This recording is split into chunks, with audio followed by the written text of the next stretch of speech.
in this semi-final. Ladies and gentlemen, it's Robert Paxton!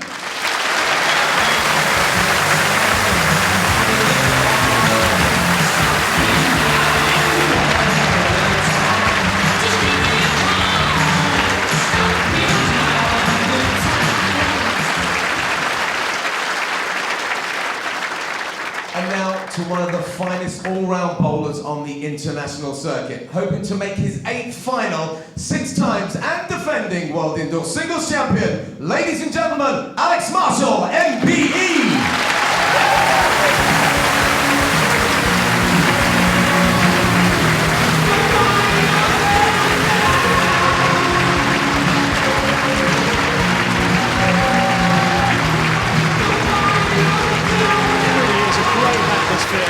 Inside this famous arena here at Potters. A reminder to send us your tweets, just hashtag BBC Bowls. Tell us who you think will win today's semi-finals. In the commentary box for us, former 3-time world champion Andy Thompson and the BBC's David Corkill. Hi guys.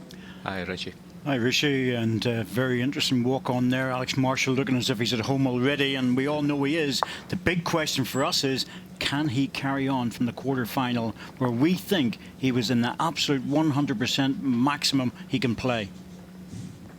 I agree, David. It's all about Alex. Is he going to turn on that form again? If not, Robert's a class player and Robert could beat him here. It will certainly be very interesting. Robert's going to be very much challenged in this. Alex Marshall knows just how well he can play. He openly admitted that that was the best he's ever done here in the quarter-final. In any of the years that he's won, he feels that he was at his absolute best. And when he's like that, no one can touch him. I'd agree 100%, David. He needs to produce that form again, but it's always quite difficult 2 days running just to keep such good form. We shall find out very shortly.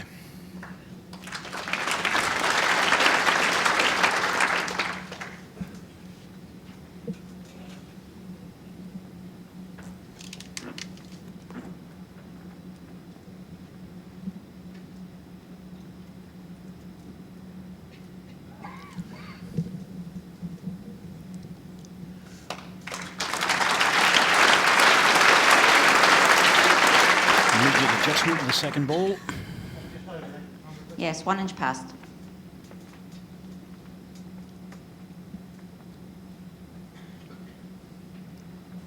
Robert doesn't like the look of the first one that he played on the backhand, doesn't want to try and get round it.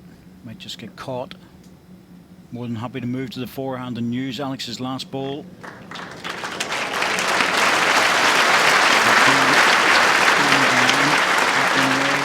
Alex's wife. 1 green. 1 inch.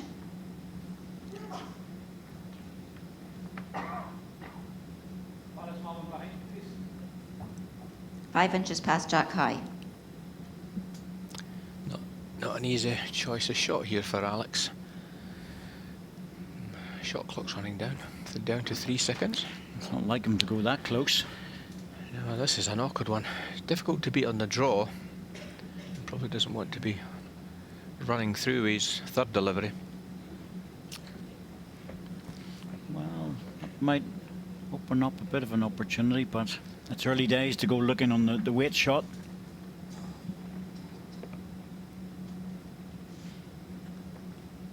Robert just trying to beat his own ball. Anything behind the jack to the next red one would be good. Well, that's handy. So much tactics when it comes to flat green game. It is different. A good tactical battle out there between these two players. Yeah, both international skips, David, so they know how to play all the shots. As I say, this is quite a hard task for Alex in the first end here to score the shot.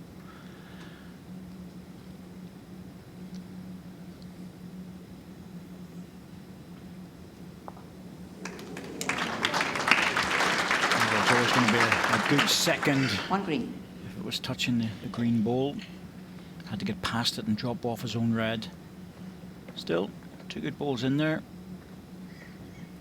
Just making it a little bit awkward for Robert.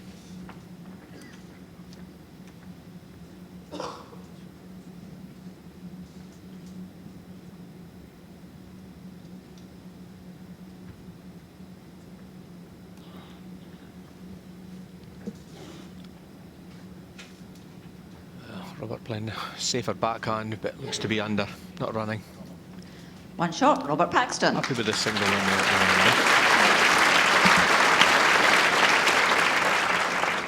moment. Semi-final still played 9 ends over 2 sets. That will extend to 11 ends for each set in the final. And of course, we have the usual 3-end tie-break if needed.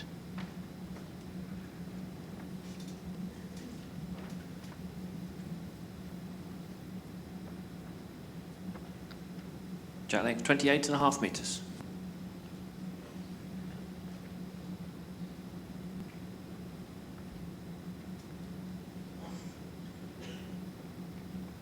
Robert Paxton was going very strong last year. 2 titles. By the time he came into the quarter-final behind him, and just wasn't able to repeat the form. But Alex Marshall was so good in that quarter-final. You just wonder, can he repeat it? Not easy to do. No, I agree, David. Most sportsmen, it's difficult to just keep a peak performance every single day. There we go. That's perfect.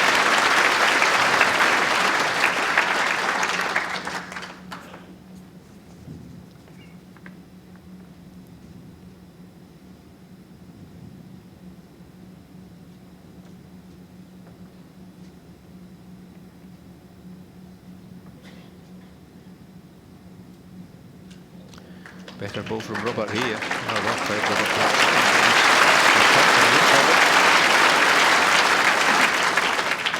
One green. It's quarter of an inch short of Jack High.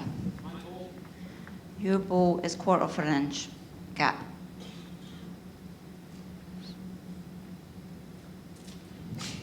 So Alex more than happy to play the backhand to try and touch the green ball, see if he can drop it down. If he comes inside and gets the jack, he could make a double. And he's very close to it. Will he hold up? Oh, he's got this. There you go. Oh, the ball didn't drop. Oh, can't believe it. Superb ball, really. One green. Still one green. Oh, I thought he'd made the squeeze when he hit the jack onto the green ball, transferred the forward motion over to the green to drop behind. He's shaking his head. I can't blame him. Well, I knew it was a great ball, but unfortunately the jack rebounded back to the green.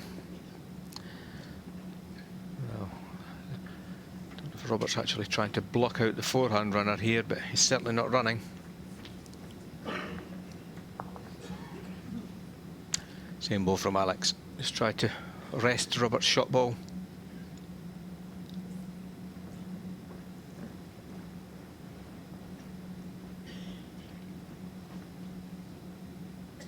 Oh, he's close again. Better this time. Oh, he's got this perfectly. Yeah. Wow. Look at all that. Put a little bit of extra weight on it and just held beautifully. And the ball out. 3 red. Fantastic shot. Oh, that was fun. As you say, it was a fantastic shot, but look at the position he's left Robert in. Well, he's got no position. Robert's got to hope this and remove at least 2 of the red balls. Difficult to get all 3. Well, it looks go and get the edge. No, just looking at the wide side. He had to get around the green ones.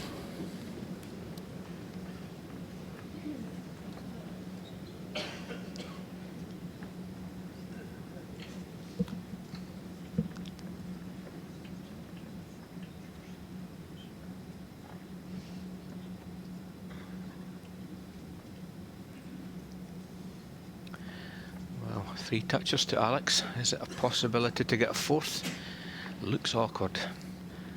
Easier to score another shot though. I think that's what he'll be aiming for. Just drop on the green ball, try and make sure the 4. He's close for this.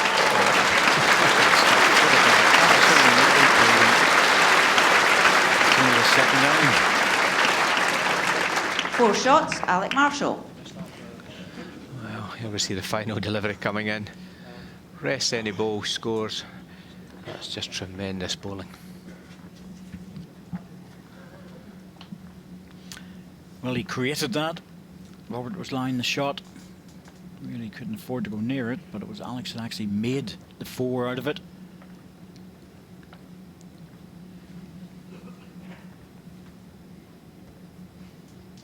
Alex taking all the chalk. That might take a while to take all the chalk off those balls. Challenge 28.5 metres. You know.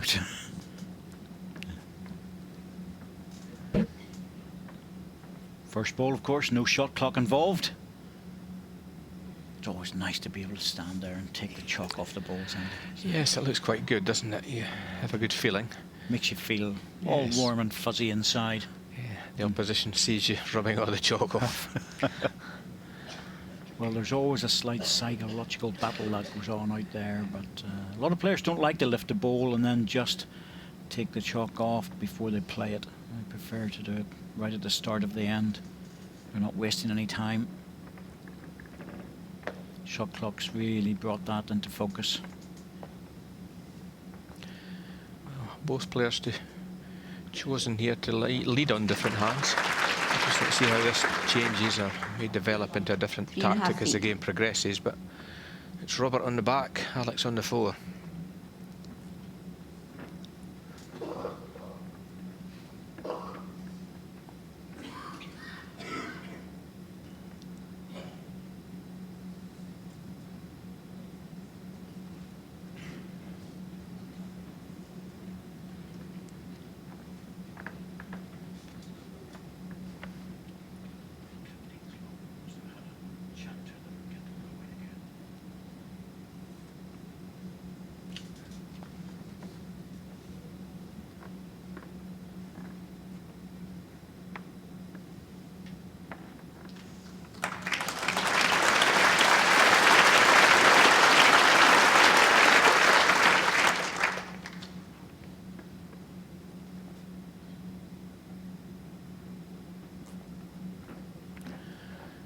Looking to add 18 inches on his previous delivery. Might be 2 down.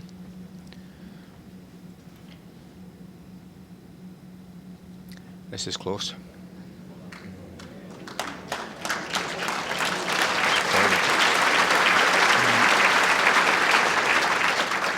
One red. It's in by a couple of inches.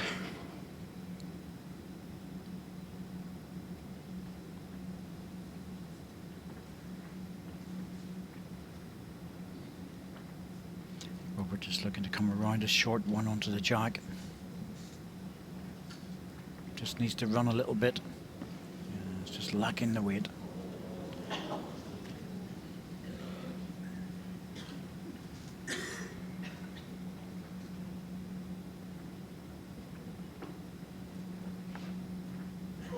Well, we can draw away at it. The back position's covered by the red ball. Robert gets adventurous with his last delivery. Yeah, no danger for Alex here. Rest the nearest green ball, obviously on the screen. The deepest green ball, rest that. Fall back, count another. It looks to be lacking pace here, I think. Not running. He could close down the shot in the backhand if he touches the red one. Oh, that's it done now, it's gone. Well, if Robert's going to play this, he's going to have to be very fortunate to get the right connection. Before that ball was turned down, Andy had got a shot. Now he's really looking to get that front ball and push it into there, and that's difficult. He might just decide to draw this. Yeah, or he might decide to take a gamble here. Just a red ball could also take the red ball out. Wow, he's playing the forehand, playing the shot that Alex was trying to play. Yeah, just draw it. Down to 2 seconds on that delivery. Needs this one to pull back very, very fast now. Oh, it's a great effort. Good weight, yeah. Just held out slightly. Good ball. One shot, Alec Marshall. So score is 5-1 after 3 ends.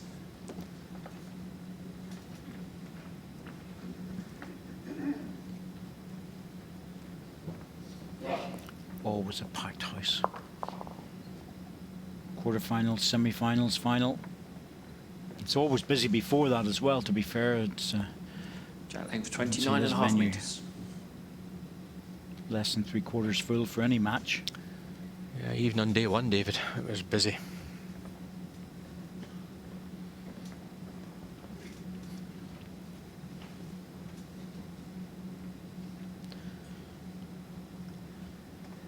Just finding this line weight superb in this direction.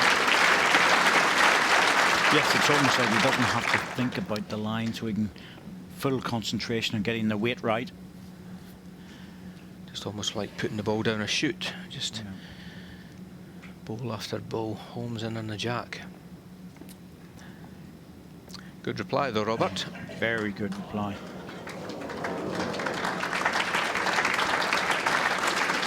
One red. The gap is 2 inches and it's 2.5 inches past jack high.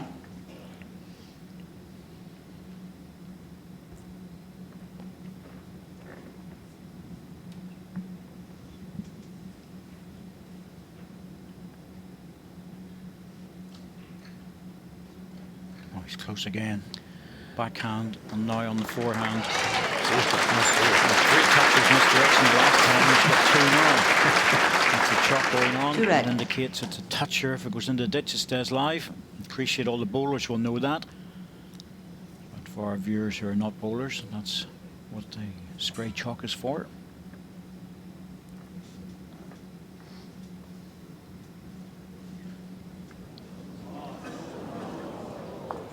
Well, Robert Paxton played Alex Marshall in the International Open final one year, and Alex absolutely was outstanding. Blew him off the carpet. Well, very similar pattern developing here, I think. Beginning to think, oh no, not again. I know, Robert will be thinking that. What have I done to deserve this? Exactly. I think he scored about 3 shots in that final, and to be honest with you, he played well. Yes. He really did. So he'll be starting to think, Alex, please go for a walk for a while, just to let me into this match.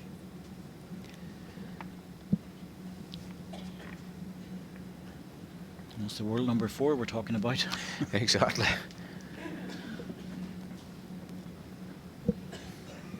Well, I think it's probably just a draw here for Robert. Strike doesn't look on.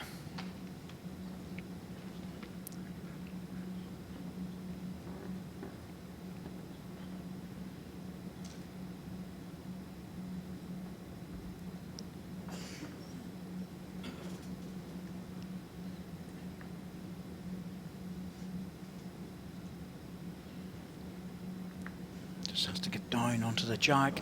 Close this time. Oh, well played, Robert. Outstanding ball.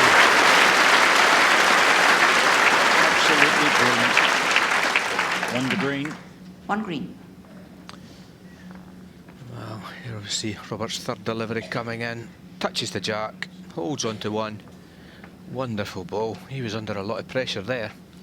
I'm just thinking Alex might just try and tap this. If he taps that ball and the other one drops Time out down, called. you get the other Alex has option full for him. time If he out. wants to play it, will be the forehand. But again, even if he gets into this one, Andy, he's got a chance of coming back on the jack. I think that's what he's indicating actually with his hands. Rest the bat ball, fall in, move the jack backwards. There's a third option if he really wants to play it, and that is down the forehand to try and edge the ball off, but he's playing that backhand so well. I think he is. You know, it's less chance of giving a double away.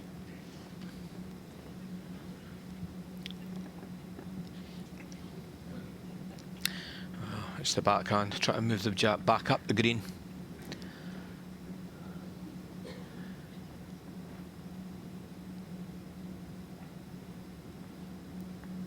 Just needs to hold. Can't believe he's missed it. Well, I think Robert would do well to walk away from this. I think he is. He's wanting to take the one quite right, Robert. Take the one, be happy. 1 shot, Robert Paxton. Yeah. Alex was looking at that split. He had to work very hard for that single. Set scores 5-2 after 4 ends.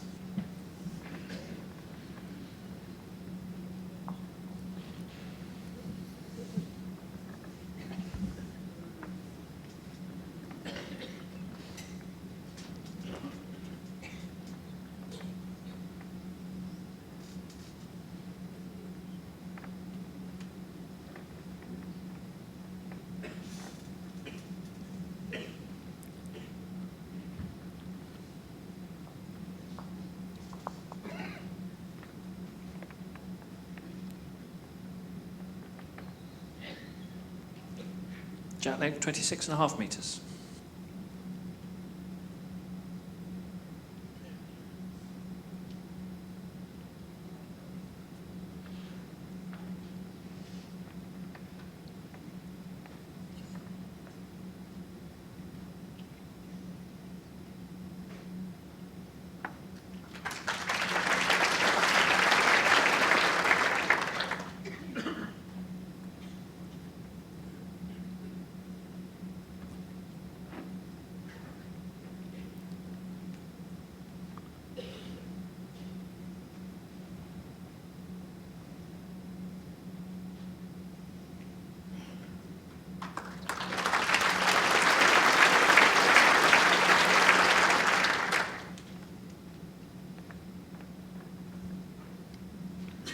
Again, Alex Marshall getting that first ball in.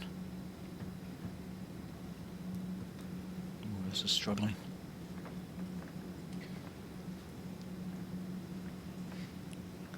The problem with something like that is, Andy, you know if you're going to miss your second ball, Alex is going to be all over it again. He certainly is. And basically with Alex putting the opening close ball, it just adds just that little bit more pressure to Robert's shot. That's probably why he was short. Robert can't leave himself having to play wonderful balls to get out of trouble. He's got to get the opening ball close, or he's going to be quickly losing this set. Needs a good one here.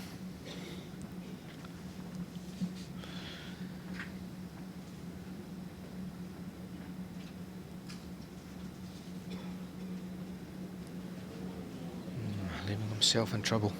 2 red. So the 3 matches we have on record, Alex is ahead 2-1. Not quite sure if they've played here, David. Can't remember. Can't recall them playing here. I'm not sure. 2009. All right. At each other, Alex won 2-0. 10-5, 6-5.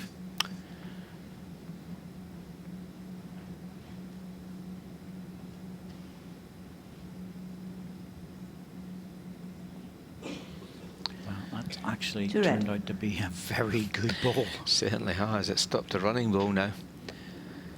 Probably just now a draw for Robert. It wasn't meant to be there, but it certainly turned out to have a value. That's where the difference is at the moment. Almost everything that Alex puts down has got a value attached to it. Yeah, I'd agree. The short ball was not meant to be there, however. It's turned out to be a good blocker. Robert looks to be under with this. Don't think he's got the weight. He might give another away here. Oh, that could be 3. Oh yes, that is indeed. Alex will be back on his favoured forehand. Drop that in, it'll be the second 4 of the match, and there'll be no way back for Robert, even though there's still 4 ends to go. I'd agree. You could almost put a 4 on the card here, the way this man is playing. 18 inches to draw another. I'd expect him to add.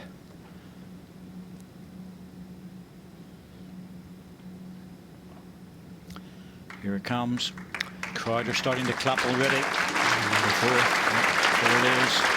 Robert takes the jack away quickly. Move on. 4 shots. Alex Marshall. Well, ominous signs for Robert, really. It's So it scores 9-2. 9-2 after 5 ends. That side of the rink in particular, Alex, backhand towards us in the commentary box, forehand away from it. He's just absolutely deadly. Yes, he's finding it well.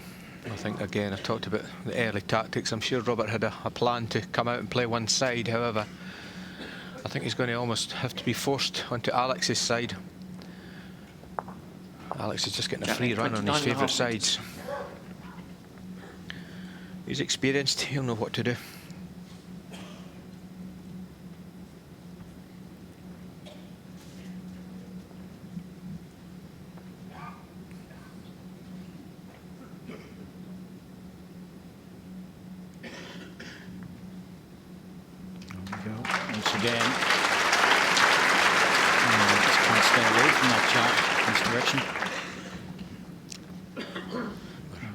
Starting to run out of words to describe the performances that Alex is putting in here at the moment. He's I think when someone's playing well, you know, you really have to just accept the fact that it is the way Alex can play. The big question was, could he repeat his performance from the last round? And at the moment, he's doing exactly that. He certainly has. Well, 24 hours ago, it was exactly the same. I mean, this is just phenomenal. Absolutely phenomenal. You know, it's so difficult to keep repeating goals. You know, you have to have a very good short-term memory. But I see Robert's maybe thinking about attacking this, but no, he's on the draw. But you still have to do it, and that hand-eye coordination isn't always that easy to get right every single time. And at the moment, it's working for Alex and working very well. And Robert's making the corrections, but Alex is already there in front of him. Yeah, once again, this looks a head that's so difficult for Robert to score in. Anything behind is good. Just drop in behind the jack. Doesn't matter if it's 2 inches all the way through the yard, it'll always be useful as long as it's behind.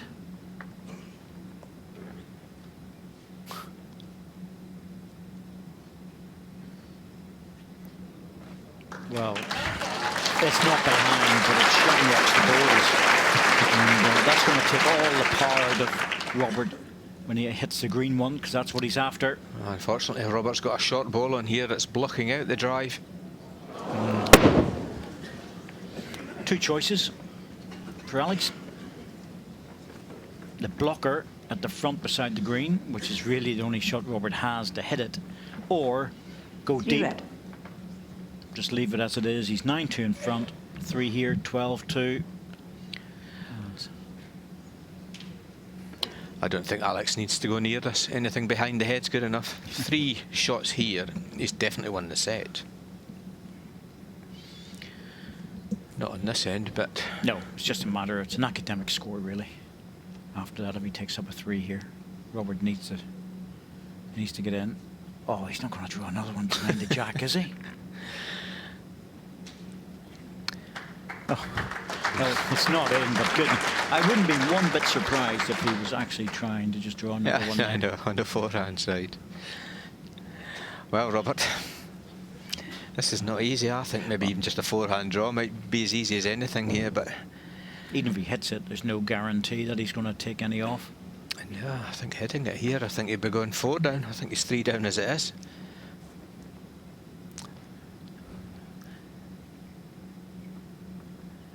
Playing the 4, I think that was the only way he could score here. Well, this is very difficult. After the running ball in particular. I tell you what, he's given it a good go. Not far away, but just holds off in the forehand. And it's going to be a 3 after the big 4. 3 shots, Alec Marshall. As I say, it's nothing new here for Alex, but Robert has he's sort of felt this pain So before. scores 12-2 after 6 ends. It's just difficult to make a case for Robert. As I say, I think he's got to change the hand, try to get a hold of the jack, change the length. It's not easy, Robert. You know, he could always hide Alex's balls. That might work. Yeah, that's one idea. I Jack hadn't thought about that one. 58.5 metres.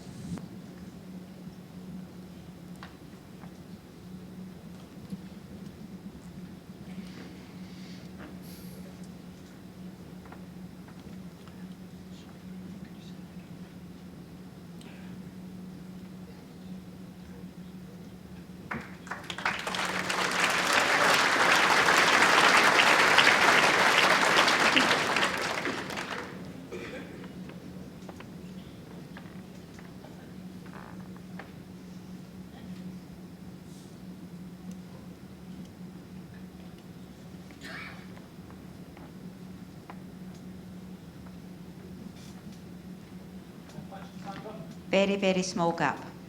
Well,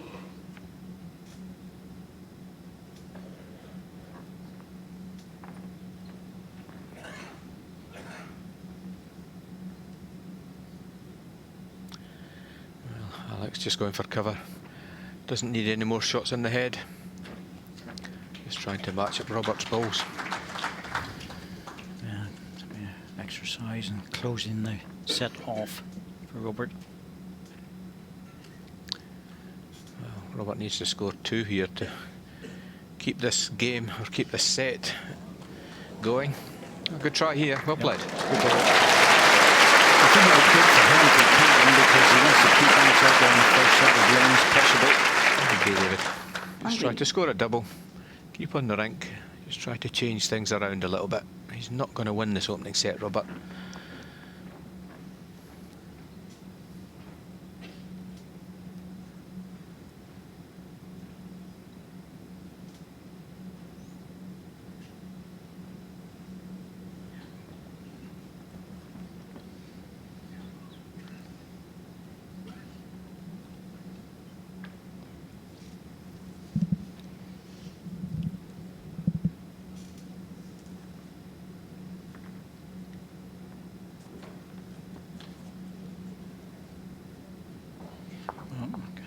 Alex will be quite happy to see that one going there.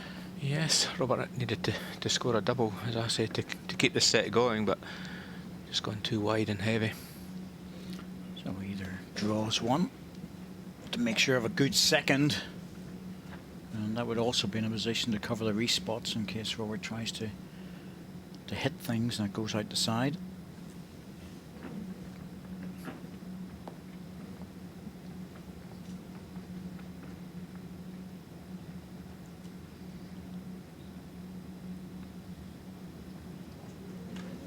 He's done it again.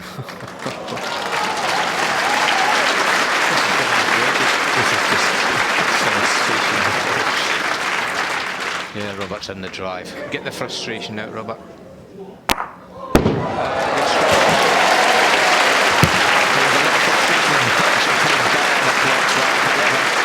That's the opening set, Alex Marshall. One shot, Robert Paxton. First set, Alec Marshall. This is what happens when you get a player in top form. And to be fair, Andy, if you get any of the top 10 really playing at their absolute best, there's just, the opposition hasn't got a hope, really. No, and obviously the way that Alex is playing at the moment is just impossible. You've got to just feel a little bit of sympathy here for Robert. Just cannot do anything. Alex is closing the ends down every time. He's got to try to score and change the length. Jet length 29.5 meters.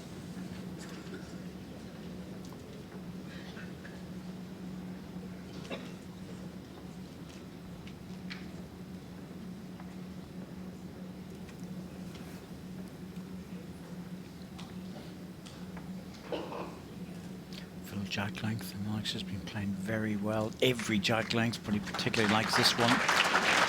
There's the jack here on the tee.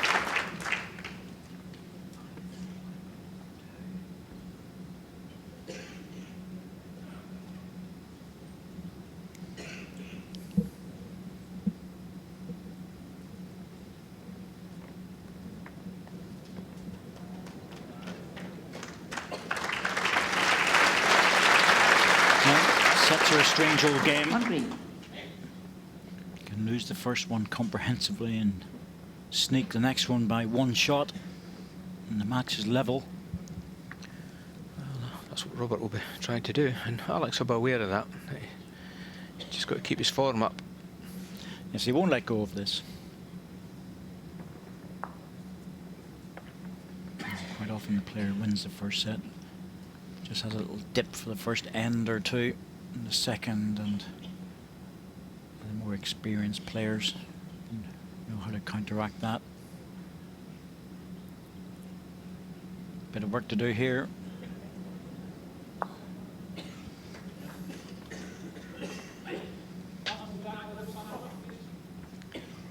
Yes, it is. Well, that's amazing what the average is there. Robert Paxton, of course, singles on his 3 ends, but Alex Marshall averaging 4 shots. Yeah, averaging what? 3 shots, probably 3 shots an end, 3 which shots is an end, yeah. that's too much, isn't it? Really, it's, Well, that's simple mathematics, I suppose. You know, he's 4 ends, he's won, 12 shots he's scored, but it's the 2 fours I meant to say would be the key to that in many ways. You know, you cannot afford to lose one full house, and losing 2 almost guarantees you to lose the set. Just need to bend, Robert. Well, this is a better end for Robert Paxton. Contact just a little bit solid. I think it might just be 1. Difficult, it might even be red. Very close. Measure for shot. Yeah, measure for shot, yeah. Sandra McLeish, our markers, just saying measure for shot, and a good call, because it is only an opinion. Timeout called. Of course. No more than that, and the trouble is that timeouts remaining. a lot of the players, well, they know that the markers numbers have got better eyes than they have when it comes to measures. Yeah, they could only give an opinion, and Sandra quite rightly has called this close for shot, so. It's a reliable opinion. In fact, quite a number of the players will ask the marker to advise them with regards to who's lying the shot. It's not just for the audience. Well, it's probably fair to say that this has been Alex's worst end of the game. Yep, and look at this. He needs to hurry with this. If he gets the inside of the green bowl, it's good. The outside will give the shot definitely to green, and it has. Another little foot or 2 on that. That's what he needed. Well, Robert, are you going to take a chance here? Try to remove the nearest red ball, or try to draw another? Draw another. Tap his own ball over, come inside.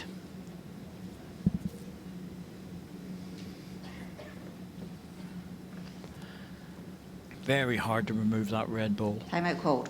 Very difficult.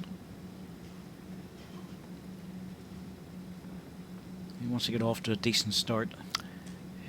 Certainly line 1, chance for a double.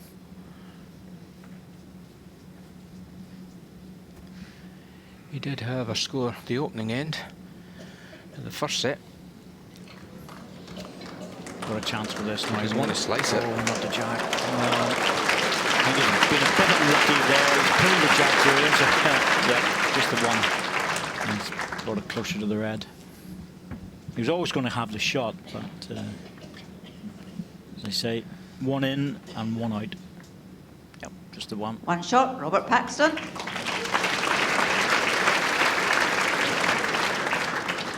Robert has 4 timeouts remaining. Another day, you hit your own ball fairly solid with that, Andy. You roll in yourself, and you might even have scored 3. Yeah, exactly, but better end from Robert. I suspect this will be a slight change of length.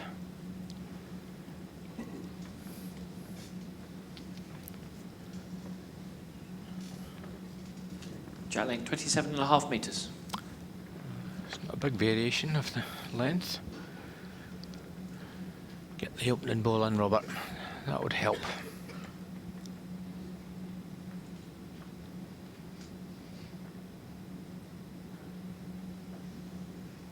Change to Alex's forehand side. That's a good move.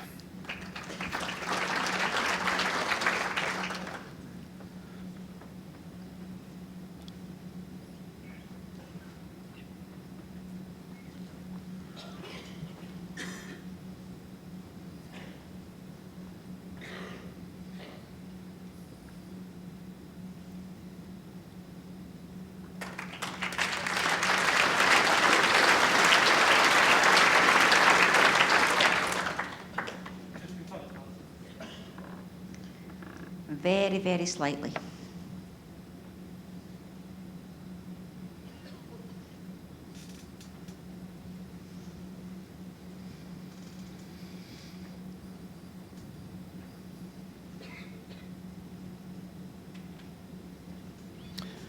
Once again, Robert forced into playing a really good second ball as he needs to his first one on the Good ball. 1 red. Yeah, still Alex. Robert made it better.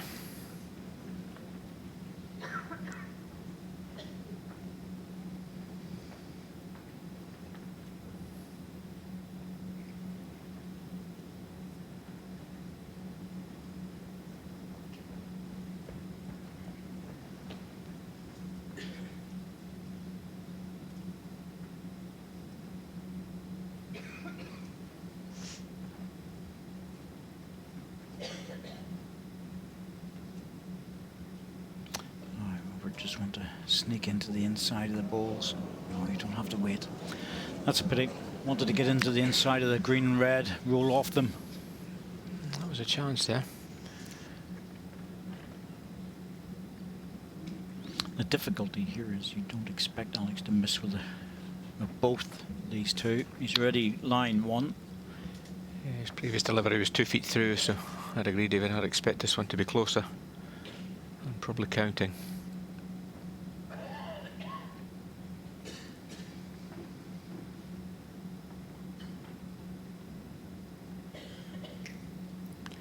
Click of the fingers suggests he's heavy. Yep, well, he's made an adjustment. It's just whether the ball falls or not. Not quite. Needs to drop in. If it had dropped, it was definitely number 2. 1-2 Alex there.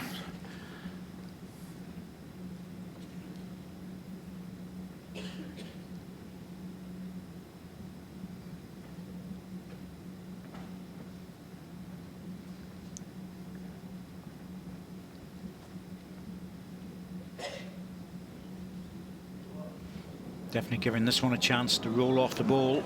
Yep, that's it. Perfect ball of play. On green.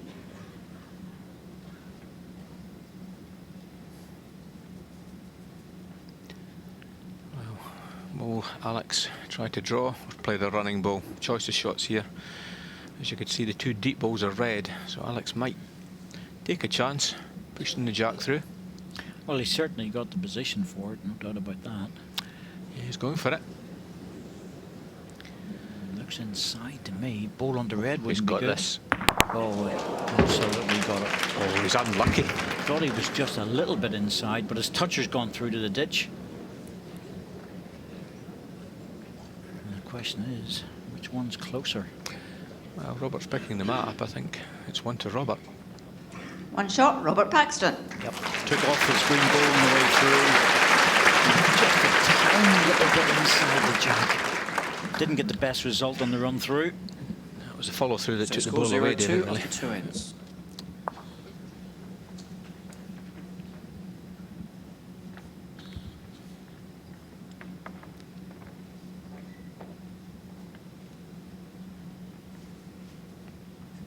Jack length 27.5 metres. Once again, the jack is on the tee, however. I think the mat's slightly up the green, so slight change of length for Robert.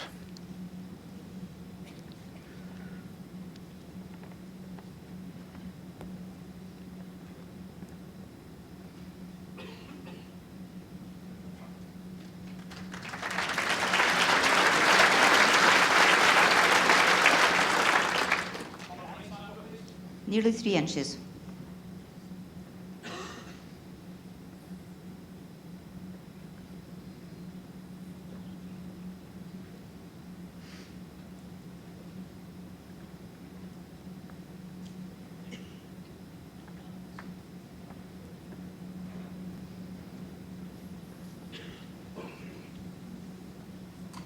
All right, Robert. Second ball. This is where you need to repeat it. Start getting the pressure on Alex. Start force him into playing the difficult shots.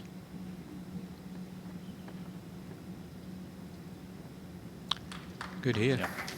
Much better with this. Second ball has been either a recovery ball or dropping short when he's been in. So he'll be delighted that it's getting to be on target. Well, it does look a forehand shot, however. Alex is so confident on his backhand side that he feels as though he could draw the shot. He's on the wide side.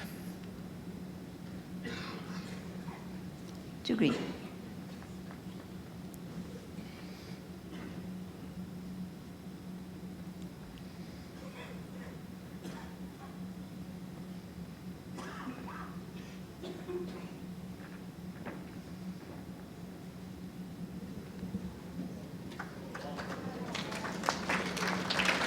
It's not bad. Could be 3.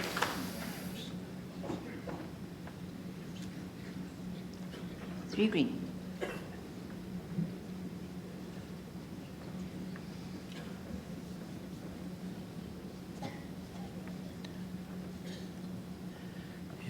Alex changing this time. It's a good forehand shot. Well, he's got his own ball to use and also to drop in underneath onto the green one.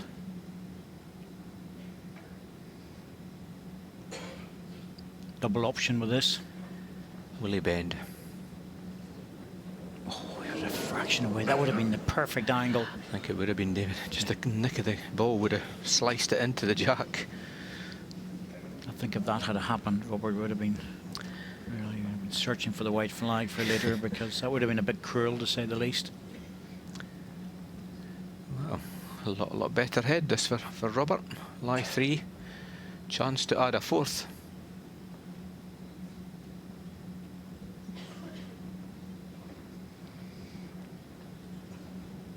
Well, going through to the 2 back ones, and because he was so deliberate about that, I think that's a good ball, actually. That's where he wanted it. But with 3 down, Alex got choices. He can play the same ball again and just hope that he gets inside, or he can attack this. I think he'll play the same ball. He was only 2 feet heavy. Just takes a slight pace off the ball. I think he could draw this still.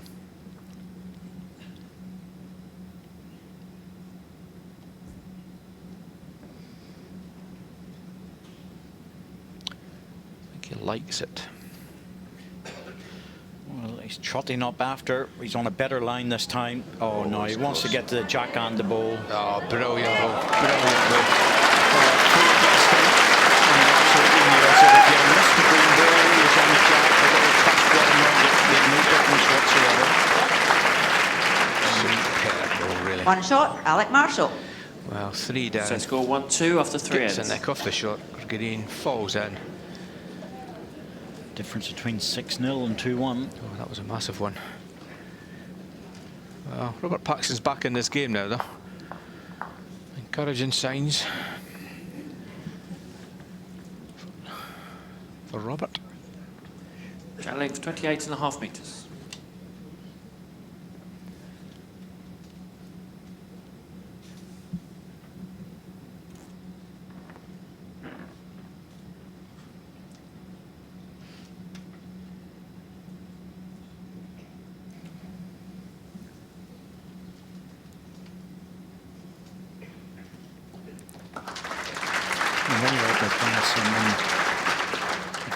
Quality, you're just hoping for the odd mistake, you know, to give you a chance to build on things. Even 6-0, Robert, when you said there's a long way to go and a lot of work to be done.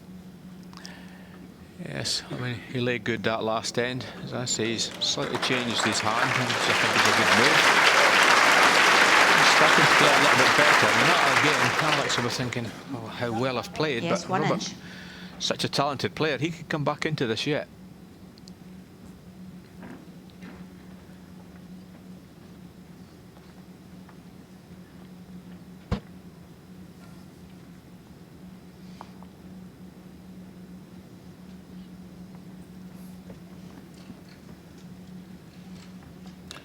Robert, just keep working hard.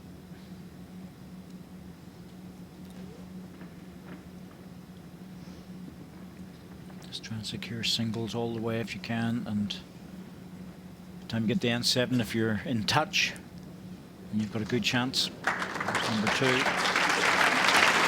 it's still up. And it's giving Alex a bit of a shot here. 2 green. Alex has got so much confidence on this forehand side. I wouldn't be surprised just to see him still trying to draw this. The running ball is on, but the way he's drawing, he'll feel confident he could draw.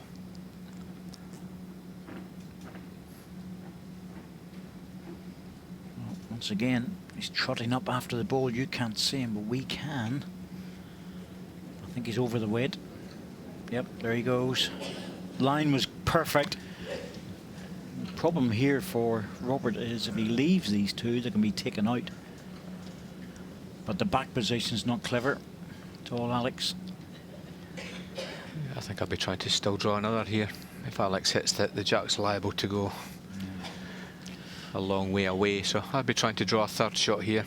Yeah, I'm with you on that. I think it's better just to pack the head and hope that he gets a good turn on it. You know, he has got the last bowl in this end.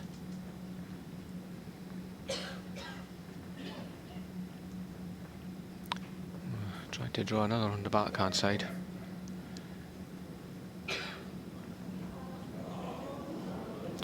It's not bad.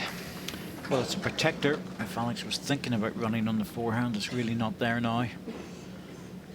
It's certainly pretty close for 3, but I think it's only the 2. Thinks. Oh, it's close for third.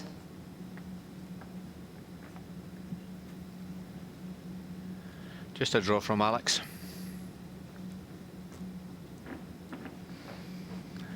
Well, he ran up after his last delivery and was a yard through, so I think this still needs to stop.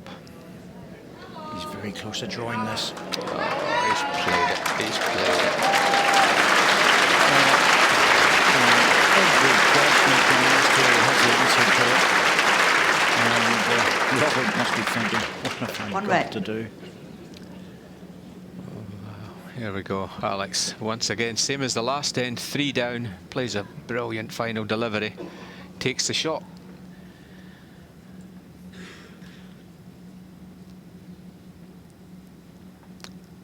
Well, sometimes there's not a lot Robert could do. He's played a good end again.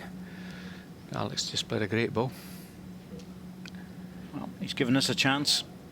A little touch on the jack would be good. Needs to hurry. He's got the ball. Yes, he has.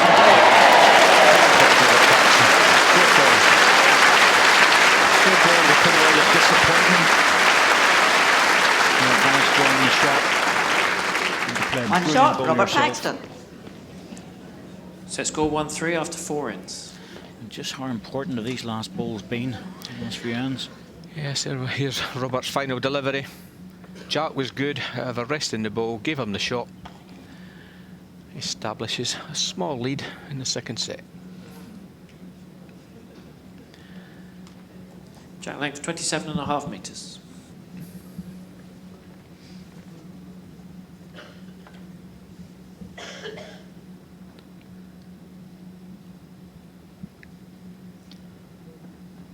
So these games have been pushing on. The one thing we do get occasionally, Andy, we do get asked about it, is if 2 balls are equal distance away from each other, what happens? Well, it's an end play, but there's no score for either player, and that's the same if 2 balls are touching the jack. It's an end play, but there's no score registered for either player. Doesn't happen too often, but it does happen.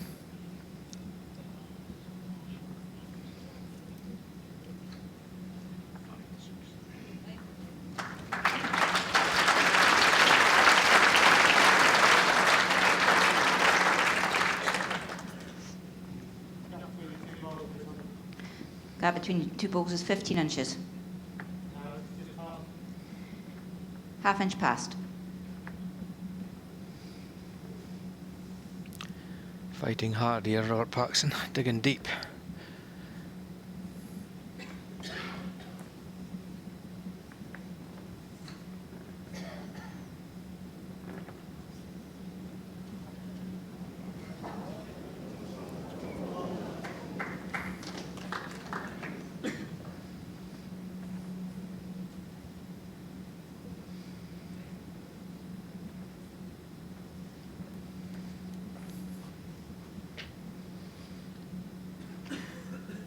Yes, as all good players have to do. They're get to the semi-final of World Singles. You're not going to let it go very easily, are you?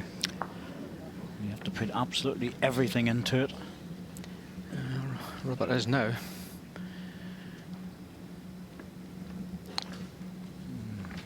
Backhand just struggles to get back a little bit around the short red one. Forehand looks odds-on favourite to turn the jack. Yeah, looks a shot. I don't know if he's shaping up for a heavy ball here. No, just a draw.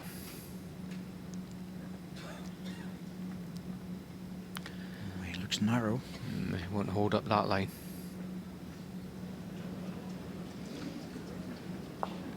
Well, no damage done, but I think there's more the weight than anything else. He probably would have held the line if another 5 or 6 feet on it. But he's given Alex another opportunity to add a second. Alex still playing the backhand. Still confident he could draw around the balls. Looks under. Yes, he's under with this one. But again, no damage done. If anything, he might protect his own ball a little bit. Still drawable. I think some players would have been running at this. I think Robert just sticking to the draw, but quite a good forceful shot in here. It's too wide and heavy. Yep, I think Alex's last ball just forced him out a little bit. 1 red. Well, there's an opportunity for the extra shot here for Alex, and the way things have been going today, he will draw this. Yeah, deciding to change to the forehand with his final delivery. Thought he would have kept on that side for his third. Yeah, he's not worried about leaving a shoulder this time. That's the difference. He knows he can play right up to the green ball and drop in. Falls in, it scores. Yep, that's winner. It scores too. And giving you extra confidence really to drop it in there. 2 shots, Alex Because it was the Marshall. last ball, he knew he wasn't going to leave Robert anything. Set score is 3-3, 5 ends. 3-3 at 5 ends. And the spare shots that he's picked up in this game, Andy, have been considerable. They certainly have. Had a lot of good last balls, Alex has. Either adding or playing the big ball when shot down.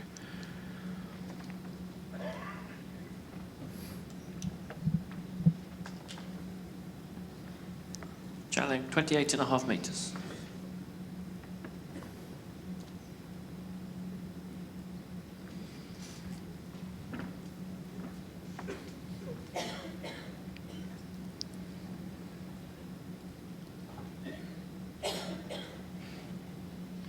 Once again, Alex down in this very reliable forehand. He's got it completely nailed. He knows exactly where to go on it.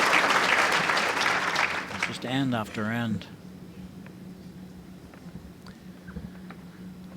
Finding it well.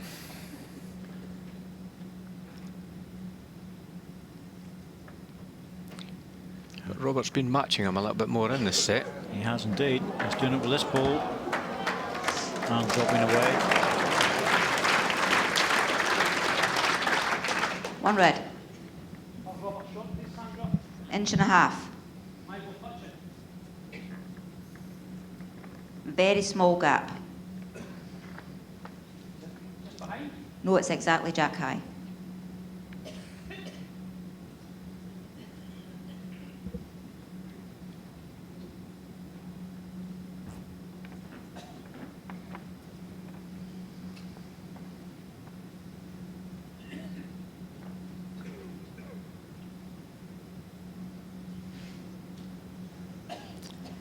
Not just going to make it, but it's a protector. Certainly is. This may force Robert onto the backhand side now. 8 inches. I think he could afford to be positive here.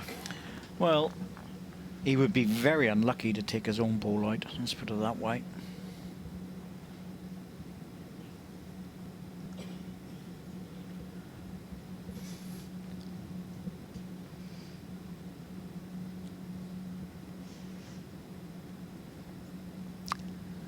Well, I think he was positive, but always on the high side. He's coming to a good home. Alex knows that 1 red.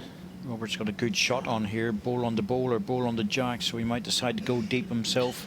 Yeah, good call. I think he will.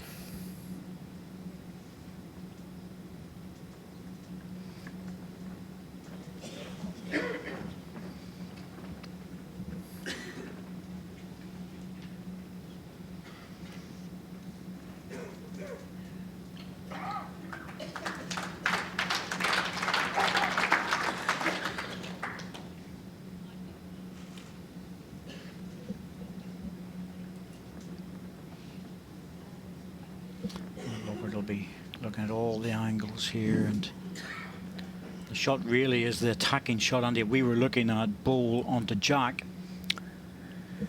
Yes, but very unlucky to remove his own ball out of the head. I guess if he call. clips it, he could just slice it Robert out. has However, I 3 think he'd be timeouts very remaining. unlucky. I think this is a positive shot on the backhand.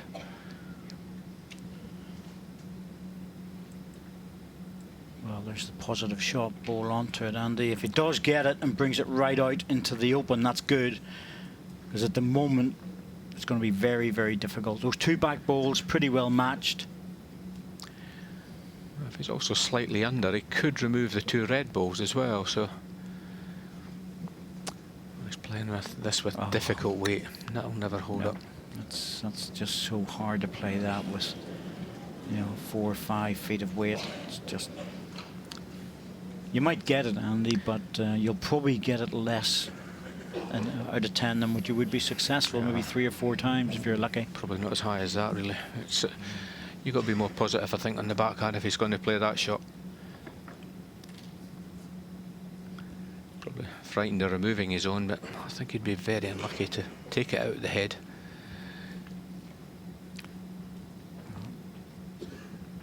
Once again, Alex, just making sure he's beyond the jack. Yeah, that's another one in position.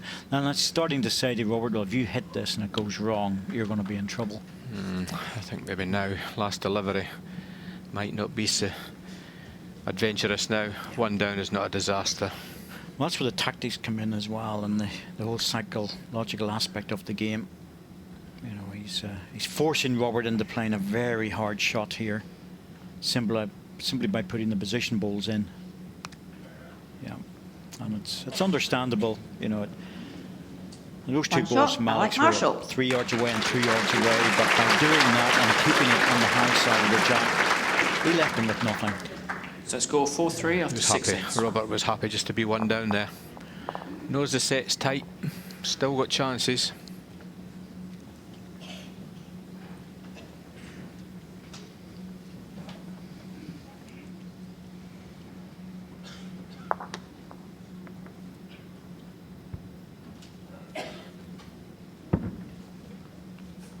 Don't think I've ever seen Alex Roberts Chatting much 29 and a chop half off his metres. balls in my life.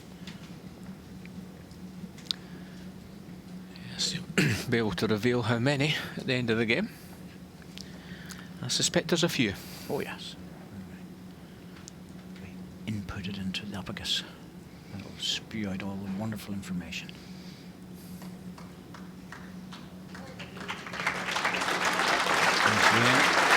Goes for the first ball. Just this side of the rink, forehand and backhand he's been very, very happy on. When he's moved, he's played good balls on the other side, but most players have a favoured start off side of the rink. This is good from Robert. It's the bend. Oh, Good try. I just wanted to snuffle that up.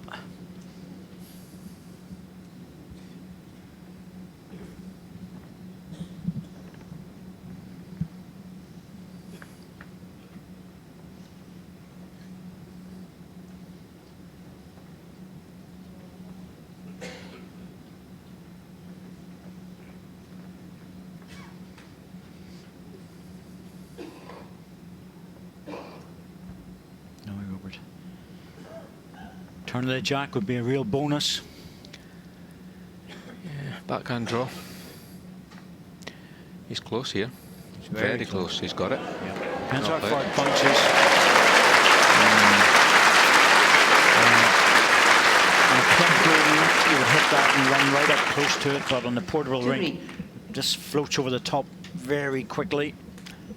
Good ball. Excellent ball. Was shot down. Trails the jack, lies 2. There's a bit of room for Alex, but he's playing the balls at least at the moment, Robert.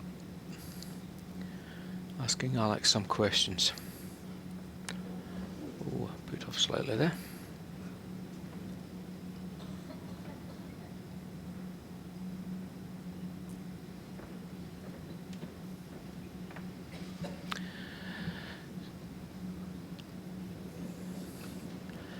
Well, I think he was really put off with that movement in the crowd.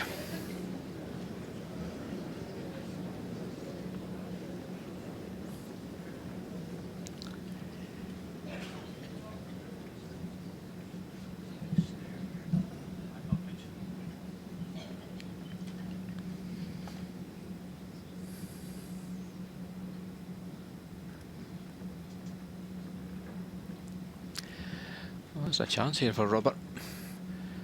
Ball on top of the jack here. Alex struggling then to score. He wants this really close. Second time, and set. Robert really needs to score here.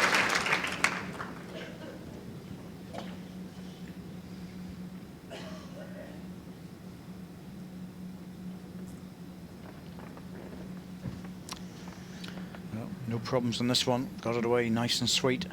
It's all to do with the weight here. Has he got enough to carry him?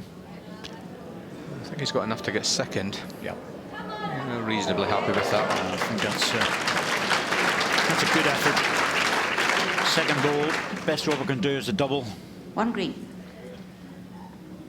Not a time to lose a loose 4.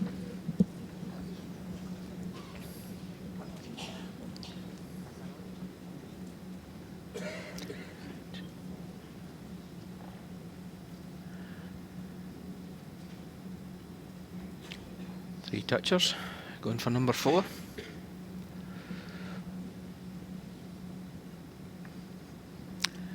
Any prizes for that this year, David? I don't think there is there? Not for this, and just as well, because he's just made the 4. He's got 4. Well played.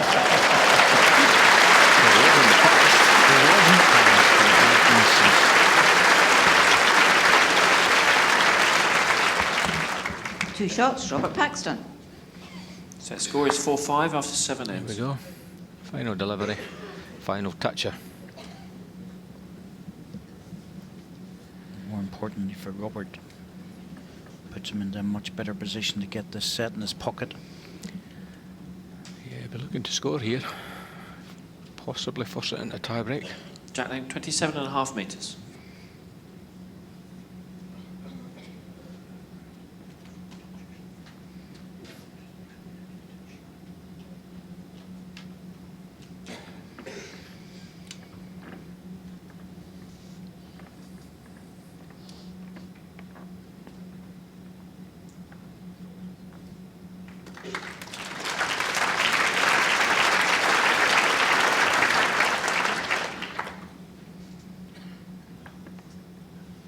Be a very interesting last 2 ends here.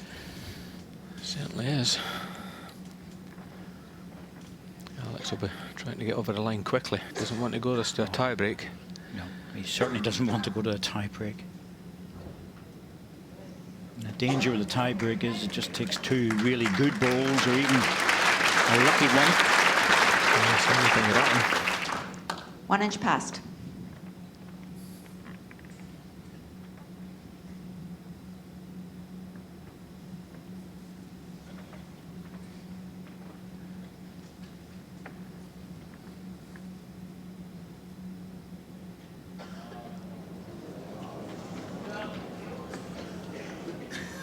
One red.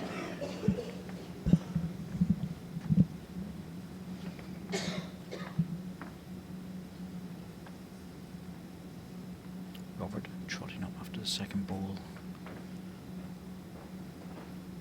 Allowed to do that with the shot clock in play. He has to make it back in time though.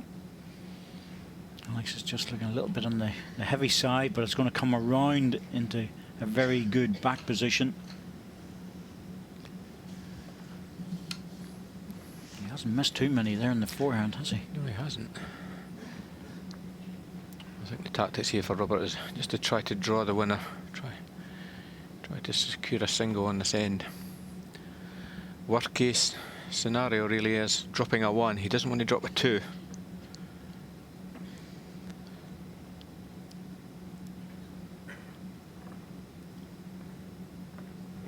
Looking at this one. It's a bit heavy.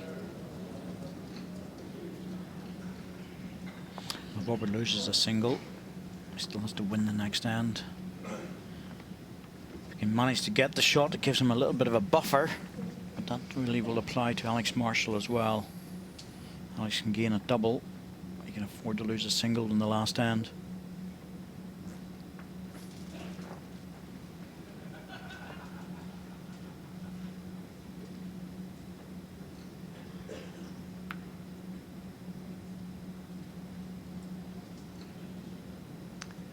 One red. Well, there's a chance here for Robert. Yeah, I think it's just a draw, David. I don't think there's anything, 2 feet. nothing trails or drives. It's just a draw. The hard shot is to pull the jack back. If he goes looking for the tight line, it'll whip across. So has to be confident with the weight here. I think he likes this. Must reach, has to reach. Oh. Wow. Now, his other green ball is actually dropped, and that's taken about 5 or 6 balls for that to happen. 1 green. But no one was near it. That's unusual. Oh, that's very rare. Well, that's a bonus, isn't it? Well, you know, normally you would see that if someone was walking around and having a look at measures, or there's a toucher to be marked or something, but no one within 4 or 5 feet of that for a long time, and suddenly it dropped. Timeout called. And that does make a big difference. Alex has 2 timeouts remaining. Certainly does it. It would put Robert Paxson 2 up playing the last end. Well, the danger for Alex here, and he has to be very careful. He could just drop on the ball, Yes. Andy, but if he gets the inside edge and runs through the gap, he could leave more. So I don't think he'll do anything other than draw to this. I agree. You know, he'll take his chances in the last end. But he plays his forehand so well. He has got the back position, of course, but just he has been drawing so well. You think to yourself, oh, I've got to draw this. He's also played a lot of big last balls on the draw, so I think there's too much risk in attacking this. Forehand draw.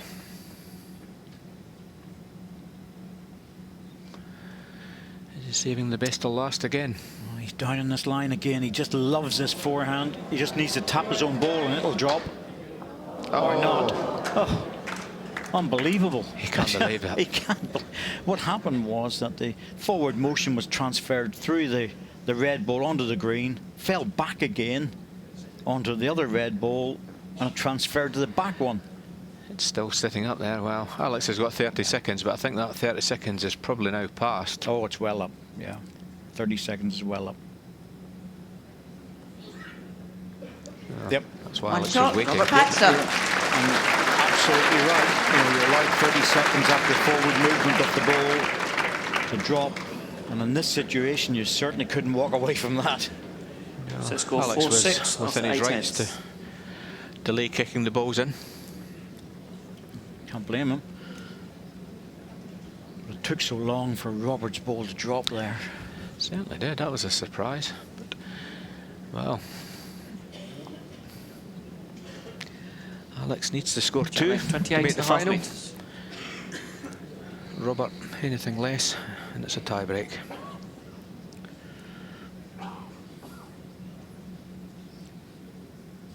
Well, all credit to Robert Paxton fighting back in this match. He was really under the caution the first set, 12-3, didn't play the last 2 ends. He's come back very strong in the second.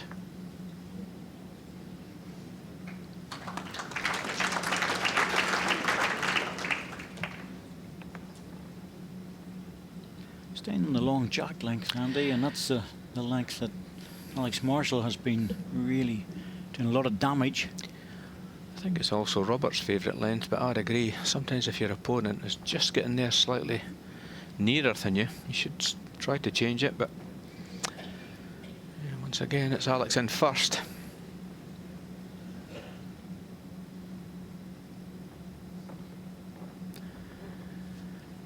I think the jack is on the tee every single end. No variation. Yes, if any variation's been where the mat has been placed. I think this is short, and that's not good. He's just going to have pressure now, because Alex will count 2 with this one. 20 inches. Really should have been aiming for the same ball as his last. He could have Your ball. rested on the red one. He just wants to keep matching the red balls. That short one will also hamper any drive that he might need to get out of trouble. Exactly, so it's forced into the draw. This is a loose one from Alex. That's under. Oh, what's going on out there? That's not counting. 1 red. Very unusual. Well, I'd expect Robert Paxton to draw the winner with this ball. Well, I know there's pressure out there, Andy, but these two guys have been here so often, in particular Alex. So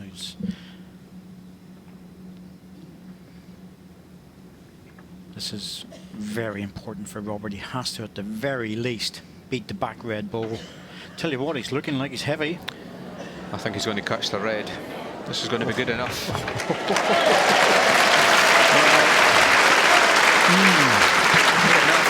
He's still 14 inches, doesn't stay behind the jack, so there's still room here for Alex to draw the winner. Yes, he's not out of the woods yet. I expect Alex to draw this shot. So would I.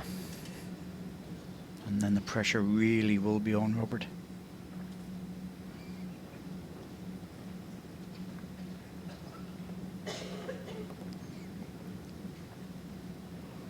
Now he's looking good.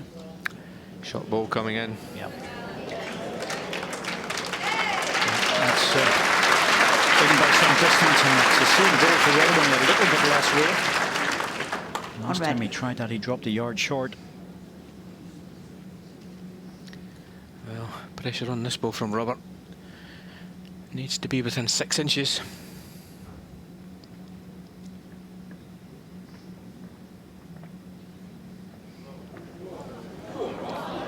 He's close. He's encouraging it. I think he's drawn the shot. Yes, he has. He's already starting to take it. Knew he was close and knew had a good chance. That last ball, that's going to force Alex into playing a very hard shot. 1 green. Kept it late. 2. But it's a brilliant ball. Fantastic ball. He knew that if he failed, he was probably going to lose the game. So there's Robert's shot ball. Yeah, I think what we're looking at here is the problem is there's another front ball, Timeout ball. actually in front of that top screen, the green one. There's a red one beyond that, and that's very Alex has awkward one to timeout negotiate. remaining.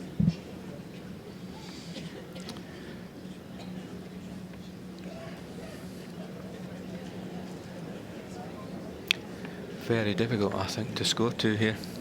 Well, that's the top red one is the problem, Andy, because Alex would really love to get into that ball, but he just has to shave the front one with perfect weight to do it. The backhand shot, he has to carry the jack and trail it across to the red. Forehand looks the favoured one. It'll certainly be the forehand, but I think this is a low percentage achievement target here. I think this will be difficult. Front red one makes it very, very hard to get around it. It is possible though, and he's got a very strong bias ball, and where he's standing on the mat is right on the front edge to help this ball get back. Looks under. Yeah, I'm not surprised, to be truthful with you. It's tie break. One shot, second set to Robert Paxton. That's tie break. All credit to Robert Paxton. And like you said, he's fighting his way back into this match by winning the second set, 7-4. That was a major effort. Yes, dug deep, did Robert. Played better balls in the second. Robert won the Alex toss and has given the probably first not jack as to dominating as he was in the opening set, but I think it was all about this man. Just upped his performance.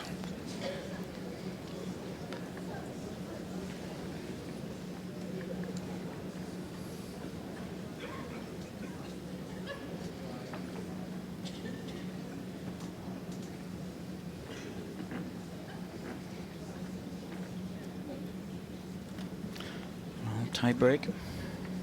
Rules change yet again. 28.5 metres. No accumulated shots. Just win the end. Still going for the long jack length. Yeah, Alex hasn't changed this all game. To be fair, Robert's been quite happy to stay with it.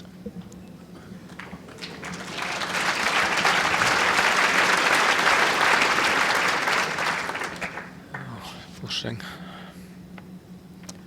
This is forcing Robert onto the backhand. He's not played many good balls on this backhand. Can't recall him playing one actually. Well, if anything, he's been dropping short on it. That's been where the problem is. He's always been under or high.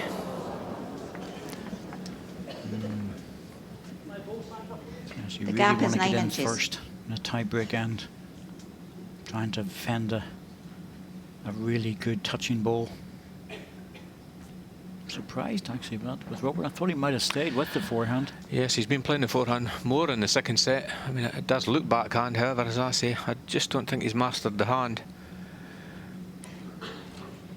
See, there's still room on that forehand side. Well, Robert's still sticking to it. Sure he'll prove me wrong and draw the winner. Well, he looks wider with this one. Bit of work to do to come out, or to come back from that height. Here it comes. Needs to hurry. Has he got enough? Maybe. Yes, he has. It's a jack high ball though, and I think Alex will be tempted with this. He can use the ball and get onto the jack. Depends how much weight he wants to use. A choice here for Alex. Keep the draw on the forehand, or be positive on the back. I wouldn't be at all surprised if he tries to take this jack into the ditch. That's what he's playing, David. Bowl or jack. Yep, very positive. And he's in the area. Certainly is. Bowl then jack. Yep. Oh, you know, it's not good for the ball and jack when you've got jack high like that. You know, it's you hit the ball, takes a lot of the weight off, just stuns it, and you run through onto the jack. It's beatable. Yeah, as we see, Alex third delivery, uses the green ball, trails the jack, finishes about probably 15 inches away. So this is drawable.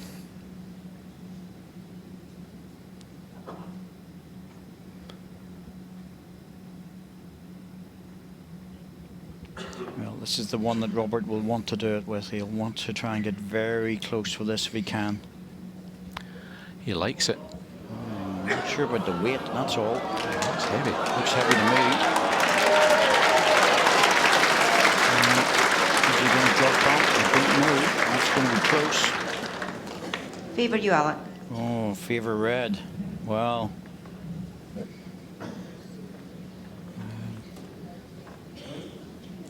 Well, that was the one to do it with, and you didn't have to play your last ball. Exactly. That's what Robert would be disappointed. He thought he was good there. I'd expect Alex to beat the shot here. And that creates a big problem for Robert. Well, it's on the high side. I think Robert's still going to have room here. Yep.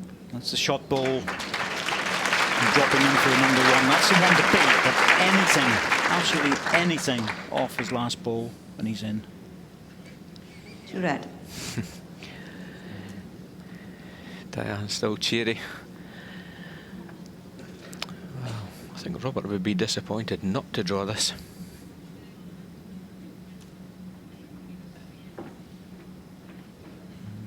First thing's right.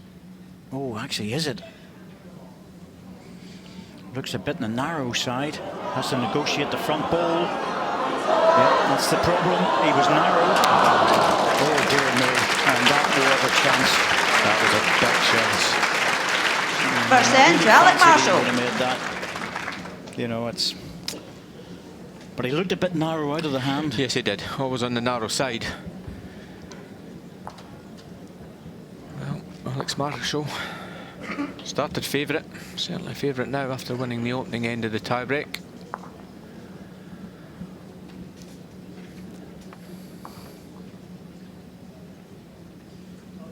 Jack length 28.5 metres. Alex Marshall will have the last ball in this second end, and Robert, oh dear me, he'll be thinking about that last ball for a while. Yeah, had a chance to take a 1-0 lead.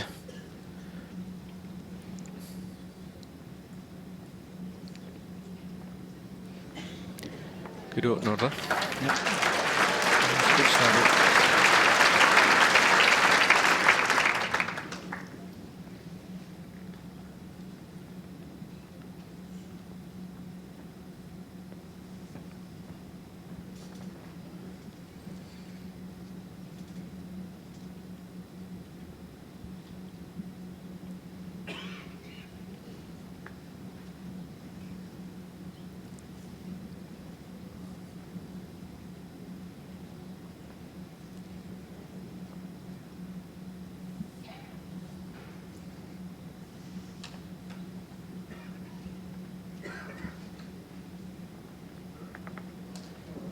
He's adjusted the line.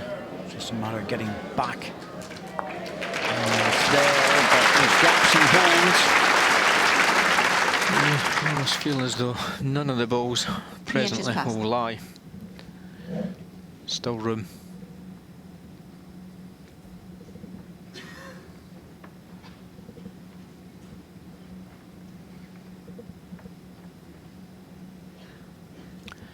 Is this the winner coming in? Just needs to hurry. That's all. It's very close. Yes, that's the number one.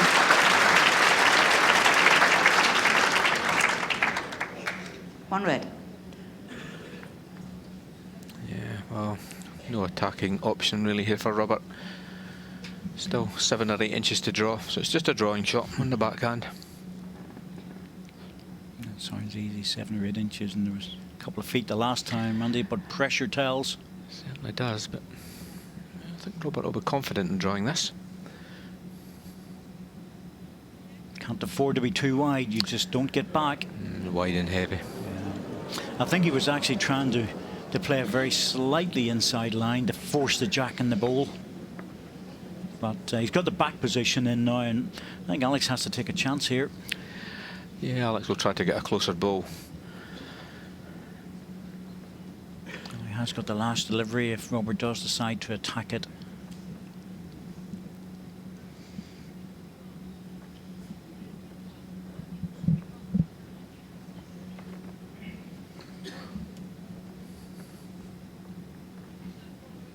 Yep, that's why he's just trying to get down to it. Well, that's good. But he made 2. Yes, I think he has. I think now we'll see weight from Robert. Yeah, it's forcing Robert into playing the weight shot. Just the one. One red. Well, the way they angle the balls, David, it's going to be hard to actually get this jack clean.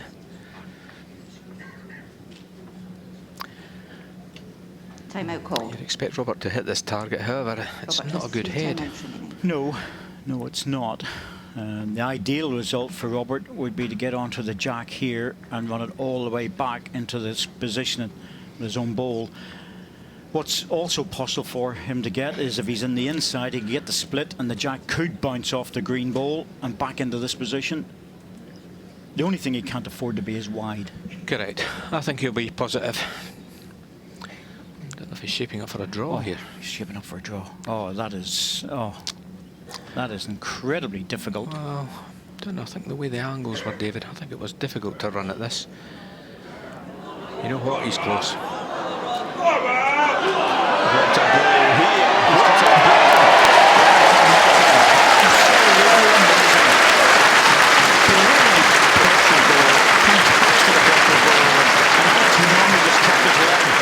When the opposition plays a ball, he actually clapped that one. Yeah, good sport is Alex. Oh, what a ball from Robert Paxton. You're quite right, Robert. What a shot. And now Alex is in a position where the back bowl's against him. Timeout called. Alec has 1 timeout remaining. It has to be a forehand runner. 100%, David. Yeah. Agree with that. The backhand runner takes the jack over away from the back bowl, but if it goes on the respot, the green will win it. The forehand, he's got a chance actually in the forehand to punch the front bowl right through and get it on the respot on the other side. Yeah. The ball on the left-hand side of the screen, the red ball, that's the target ball, really. Absolutely. There's also the split and run. Either way, it'll have to be a forehand weight shot.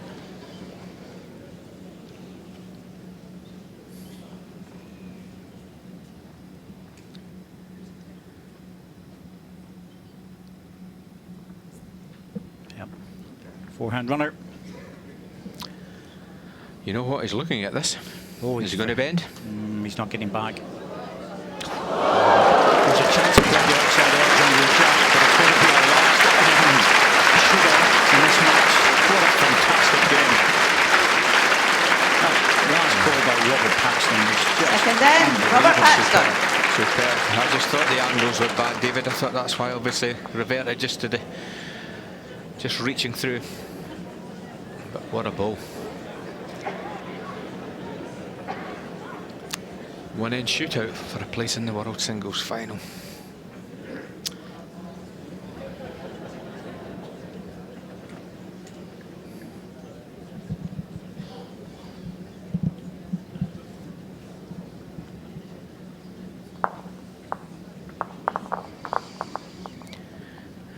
Dan waiting there, nervously, I suspect.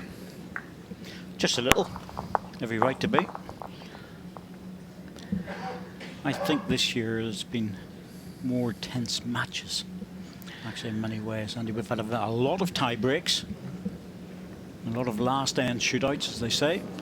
Oh, Alex is going very short with this. Big change of length. Wow. That needs to be right on the tee. Jack length 23.5 metres. Well, he did this with Mark Dawes in his second round game. He changed the length of jack in the final end. Well, he's very good on the short jack. He is. One of the best in the world at this particular distance. Rules change again on the third end. The players can nominate to destroy the end, and they have to play it again in the same direction. They can nominate as often as they wish, but they're actually only allowed to destroy it once.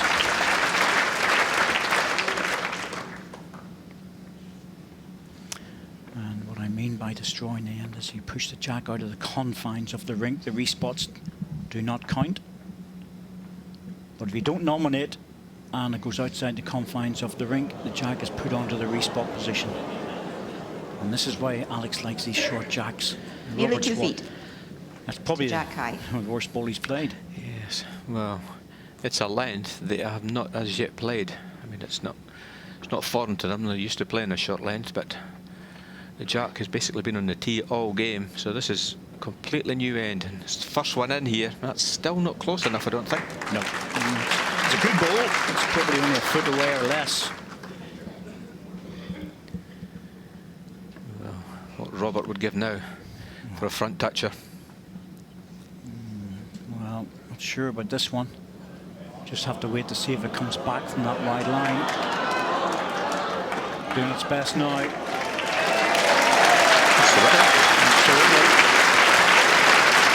I think the crowd is really giving Robert a lot of respect coming back into this game.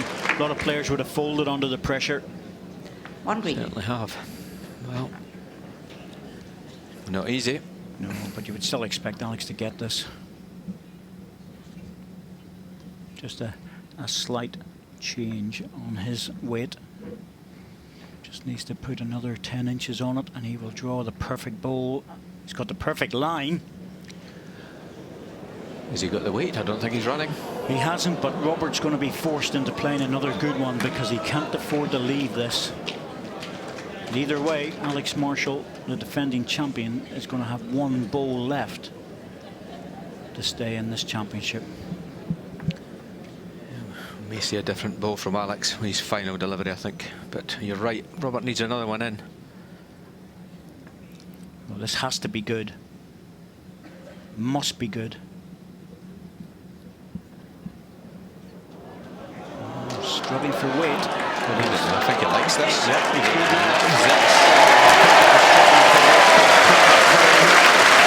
Alex has got a short one. It's not going to be easy, but it's still available to him. Players' line is starting to look very busy up there, Andy. Yes. Everybody looking for a view of this. Well, we've got a perfect view.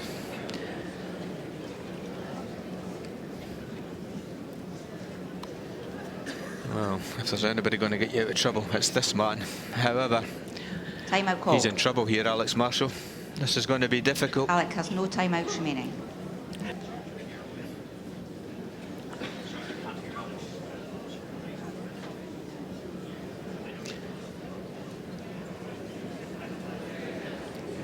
Ball under there would be ideal, Andy. You know, it's not easy this, because I think the problem for Alex is if he gets the ball, he needs to stun onto the jack and run through to here with it. Well, he's not nominated to Quiet, kill. please. I think this might have been worth a call here. Forehand this direction, his Yeah. favoured shot. Yes, but I think I'd nominate a kill here, really. This looks hard to get the shot.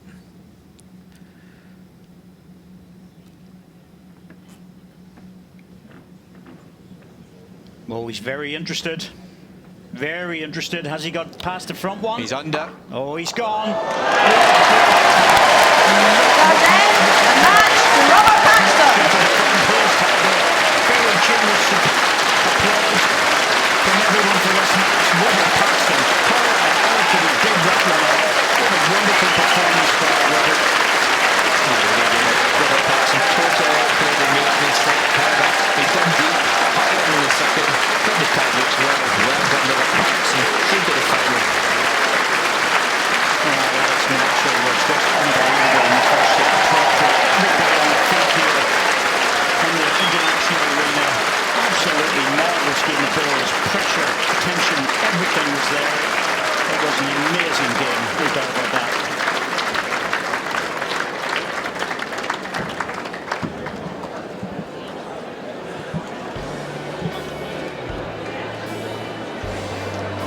Both these players acknowledging the crowd in the hope that they would provide entertainment, and did they ever? An absolutely brilliant game of bowls for an hour and 3/4 as we see Alex Marshall early in the game getting his first 4 in the set. Robert Paxton saying, well, I'm not going to let you away with it.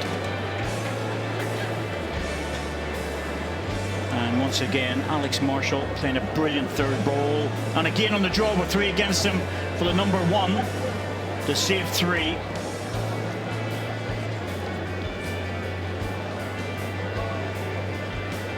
Robert, brilliant draw shot. Looking for the turn of the jack, settles for 1. And then 9, Robert playing the perfect bowl to save the set. And that was a brilliant ball again from Robert. This time to save the match.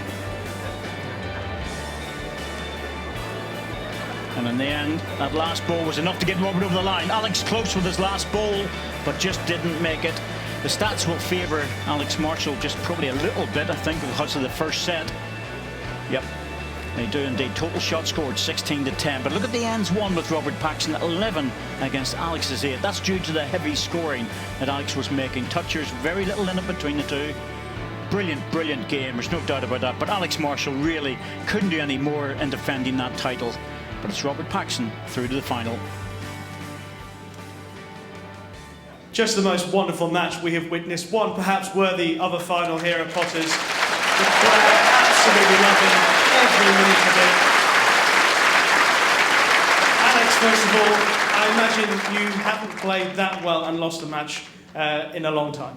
Yeah, quite right. I was very happy with the way I played this. You know, probably the first set I've ever played in my life. Put under a lot of pressure, but I always knew Robert was going to come back, and he did that. I thought a big change in the game was at the 6th end when Robert played his last one and he failed and his other ball dropped in for shot. I think that was a big turning point, but credit to Robert, he came back very strong and played really well. And the pride in defending your title here, you must take a lot out of it. Yeah, definitely. You know, I've gave it a good shot. I was very happy with the way I've performed, you know, during the last 2 weeks here at Potters. And I can't take nothing away for Robert. He played sensational, and I wish him all the best for the final. Very noble. Very noble indeed. Robert, the first set, obviously, Tati was in flying form. Can I ask you, from the second set to the end of the tiebreak, have you played better than that in your career? I played some good 1 bowls, to be honest. I mean, Alex was still probably dominating the heads, but I was just getting 1 or 2 bowls in, playing some massive pressure bowls out there and getting myself out of trouble, which will have to change certainly tomorrow. But so I feel like I've half robbed Alex, to be fair. The 2-0 defeat, I wouldn't have hesitated that out there. But that's the way I feel on the green. Alex was superb. I mean, he's come here to defend his title, and he's the best player, obviously, the world's ever seen. And to get across him in the semi-final is fantastic. That's true. Everyone acknowledges what a great player he is, but you have to remember today is your day. And you produce wonderful bowls. The crowd absolutely enthralled from start to finish. And it does mean you're in your first World Final on Sunday. How good does that sound? Yeah, very good.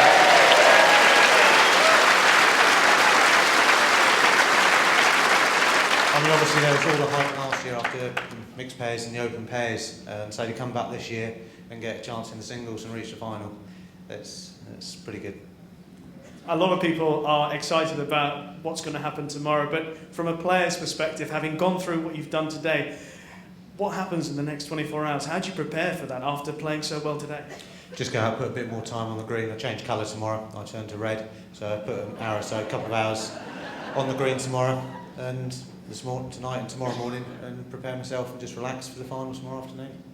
Congratulations on winning today. Alex, commiserations. Ladies and gentlemen, I think we have just seen one of the most wonderful semi-finals here at Potters between Alex Marshall and Robert Paxton. And Robert Paxton is the man who goes through to Sunday's final. Now, earlier today, the other semi-final took place, and that was between David Goulet, hoping to get his hands back on the title for the first time since 1996 and make his third appearance in a Potters final or in a World Singles title final. His opponent, Nicky Brett, the man voted Player of the Year in 2015, was appearing in his second semi-final. We are going to pick this up in the second set. David Goulet narrowly took the first set, 7-6. And as we pick it up, David Goulet is leading 2-1 in the fourth, and your commentators are David Corkill with Greg Harlow now alongside him.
Ladies and gentlemen, it's Nottinghamshire's Tom Smith. But baby, you just ain't seen nothing yet.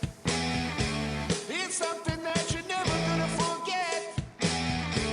But baby, you just ain't seen nothing yet. And now, next to a young man who knocked out Paul Foster in the 2012 World Indoor Singles Championships. Ladies and gentlemen, it's the reigning under-25s World Single Champion. Give it up for Ross Owen.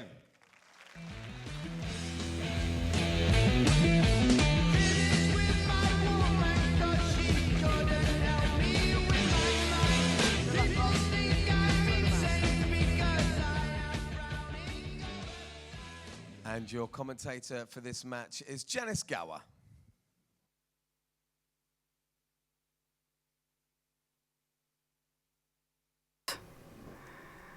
Thanks for that, Richard Baird. And we're into our second semi-final of the Under-25s World Indoor Bowls Championship here at Potter's Resort, kindly sponsored by Just Retirement. And the two players tonight, in red we have Tom Smith, and in green Ross Owen. And as Richie mentioned there, Ross Owen famously came to the World Singles here in 2012 and beat Paul Foster in the first round. So he's been here before. And I'm delighted to be joined in the commentary box once again by one of our senior match officials here, Alan Thornhill. Welcome back, having shot upstairs from being involved in that last exciting game. Yes, thank you, Janice. That was certainly a game that was. Time to relax now.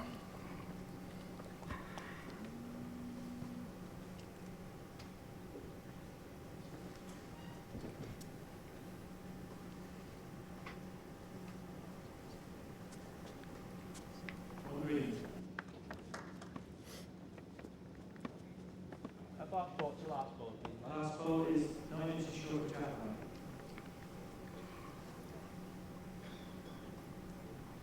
Yes, there were lots of pictures about back in 2012 when young Ross beat Paul Foster.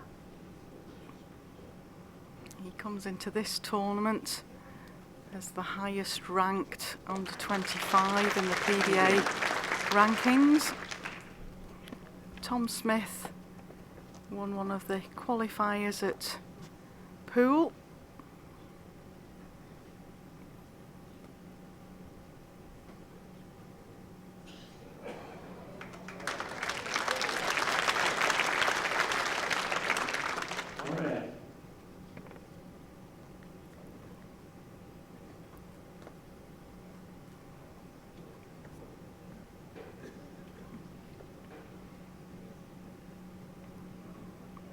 Looks down a good track here.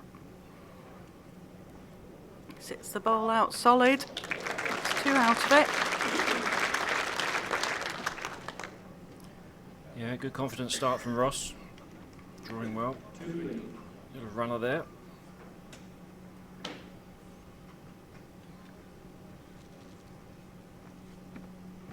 Of course, the under-25s are playing under the same rules as the Open senior singles or main singles.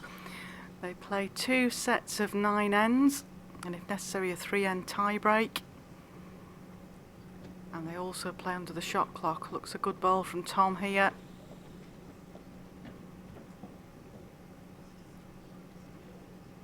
I think we're all just coming back down to earth from the 2 main singles semi-finals. 2 fantastic games of bowls, and don't forget tomorrow our live coverage is of the final, which will feature Robert Paxton and Nick Brett. An All England final, as you mentioned earlier, Alan. Yeah, it's nice to see. I think it's fair to say that Scotland have certainly dominated the World Championships in the last few years. Yes, without a doubt, and Alex Marshall was just defeated by Robert Paxton, having already won the title, Alex, 6 times. So he's certainly dominated here at Potters over the years. It'll be interesting to see who takes this under 25 title. And don't forget, as we're on YouTube commentary, if you want to tweet us any of your questions for Alan Thornhill, we're here.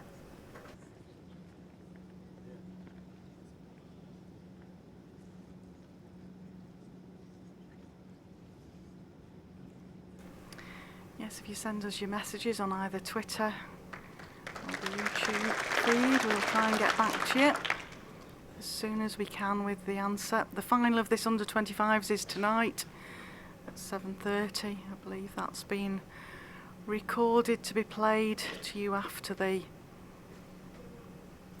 singles final tomorrow, live on BBC.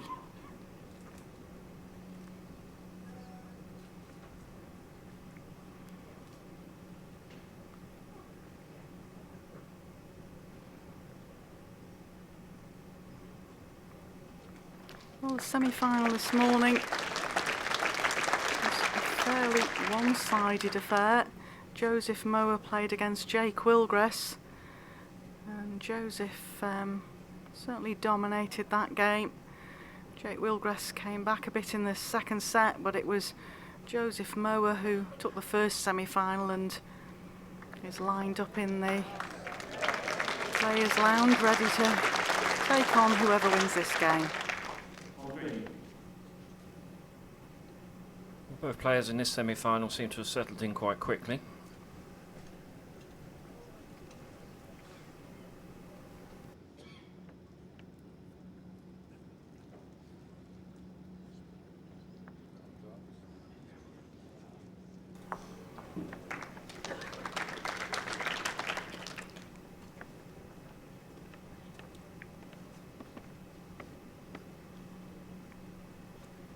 Ross has certainly done a lot for a young man there, Alan. Just looking down at his player profile, he's only 22 now, and he won the national triples back in 2010.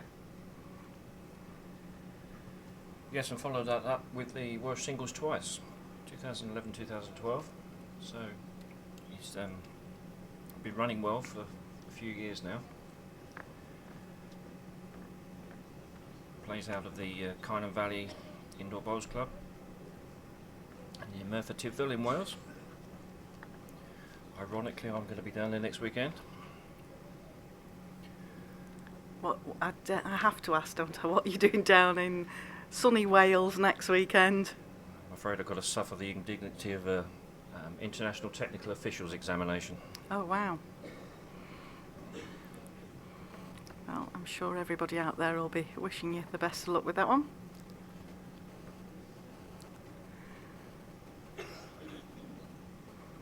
A lot of these events all come together at once. I know next weekend is the EIBA Champion of Champions finals weekend. So a lot of the top players in the EIBA travelling down there for the long weekend to support the IBA and the sponsors. I was looking to try and tuck the jack round there for a 3, just missed it. Good effort though. So that ties the scores up at 1-1 after 2 ends.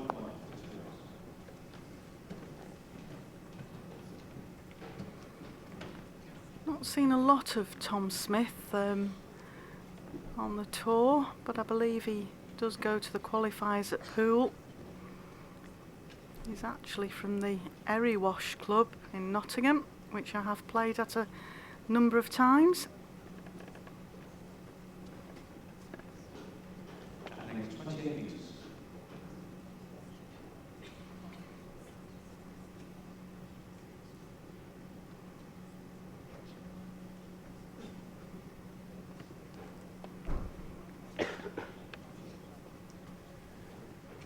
Ross was certainly delighted to get the call up for this World Under-25s. a lot of time into the PBA events. Plays the qualifiers and the tour cards. He always does very well at them.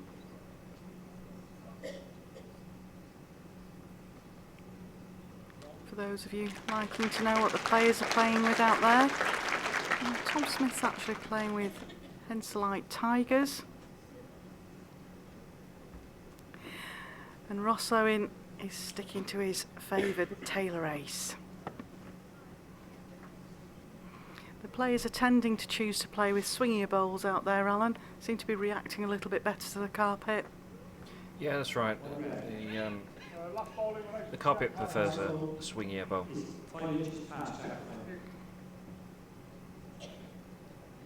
It's running around about 15-16 seconds today. It's warm out there, I can vouch for that. It's quite warm in here as well. Yeah. Our commentary position certainly, we're taking on plenty of water. Well, Tom, he was unfortunate there. Just a bowl tighter than he really ideally wanted.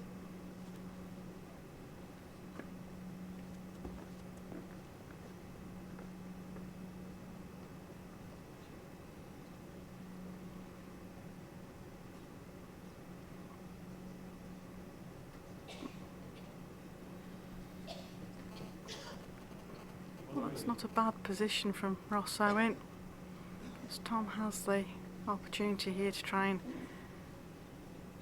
take out the closest bowl of Ross's. Nice few have stayed in the crowd here to watch this junior event.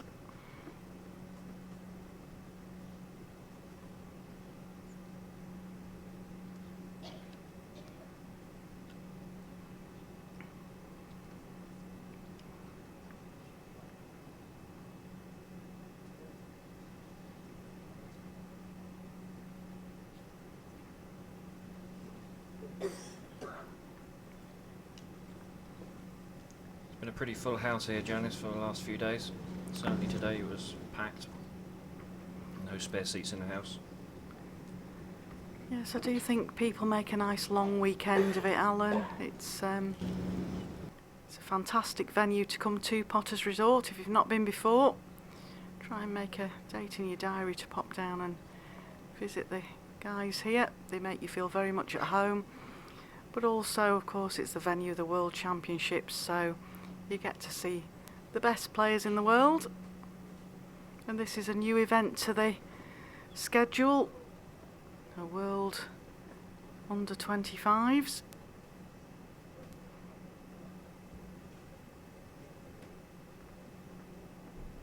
If it's proved to be a popular event, it will be played again next year. Currently it's just in its trial year. Good effort there from Tom Smith. Just ran.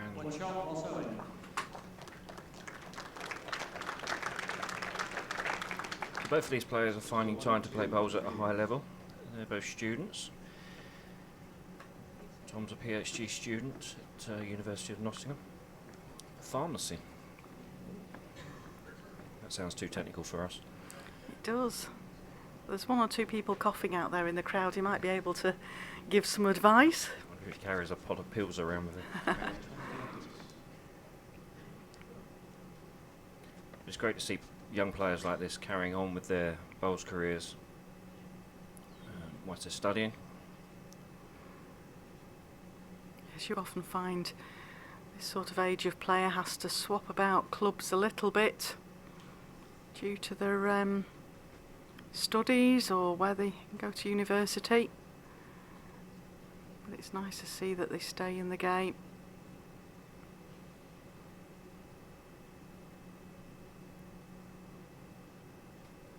Tom on a good track. A good bowl there. Well, we both watched the first semi-final this morning, Alan, and both of these players seem to have settled quite calmly into this game. We saw a few nerves this morning in the first game. Yeah, that's right, Janice. These two have settled quite quickly. 4 ends in with got a good standard of bowls coming up.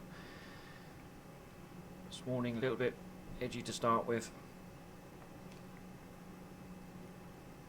I think the experience shows on this portable rink as well. Yeah, Tom on a good track again here. Looking like Davis just chalking that bowl as it touched the jack.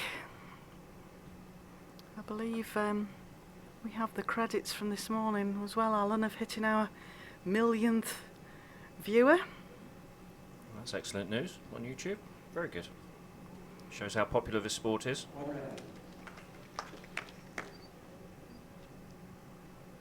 We're getting quite a number of new people in that have never played the game before as well, and if you are listening in, as mentioned before, any questions you've got, if it's about World Bowls Tour, we'll put them to the CEO of the World Bowls Tour, Richard Maddison. Anything about rules, players, pop them down to us, we'll get them answered for you. Alan Thornhill's with me for this game. Tom Smith's certainly playing well now. I would probably say that Ross Owen was the favourite coming into these finals, having been on the rink before and all the experience he's had.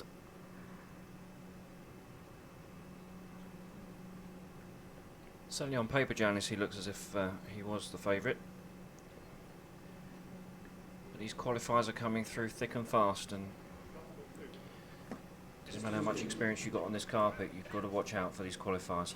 I think that goes for the top 16 as well.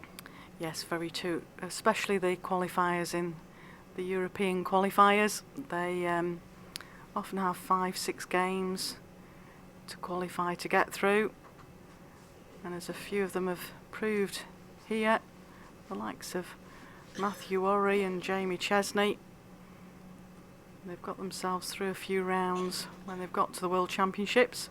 It's all good for the sport.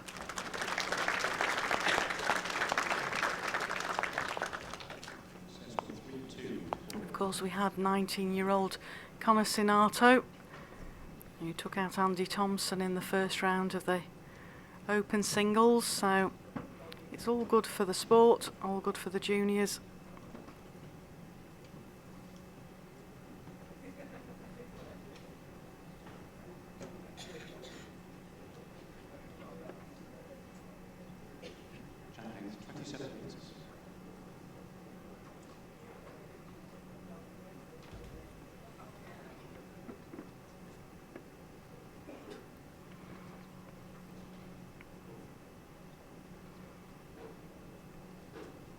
I'll ask you a question, Alan, we've had before. It's one of the ones that UWBT umpires are used to asking, but whoever's umpiring the game is very quick to be able to tell us the length of the jack. Yeah, we do. Sometimes when we get spectators asking us, we like to have a little bit of a laugh and a joke with them and tell them we use satellites and GPSs. Nothing as technical as that. You can see the centre line dots. They're 1 metre apart, so the reason the umpire's hanging back at the mat before the jack's delivered is to see where the mat's been placed. We know the full length jack is 29.5. Wherever that jack finishes, we just take the difference. A bit of maths. It's tough in the morning. Sometimes we have to guess. Especially at 9 o'clock this morning.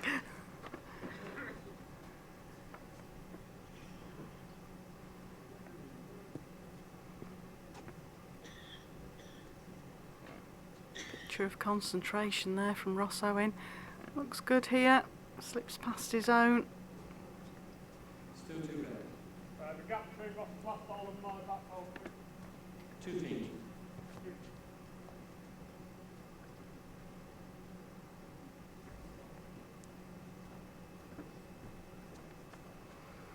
Tom Smith got to the EIBA Premier 3 semi-final back in 2014.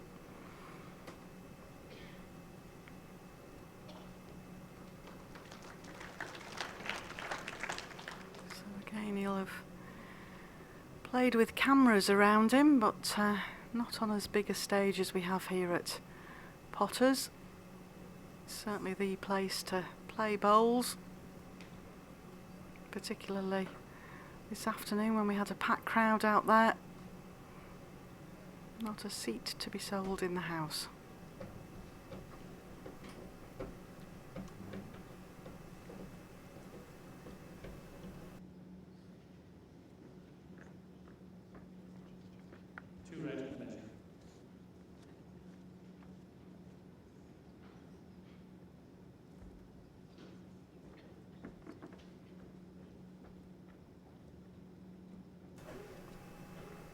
Well, Tom's certainly watching this bowl.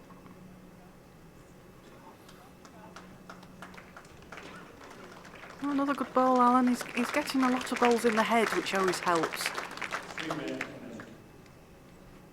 Yeah, there's not much to split these two players apart at the moment. They're both drawing pretty well. Tom just seems to have the upper hand at this end. 2 red in the measure here.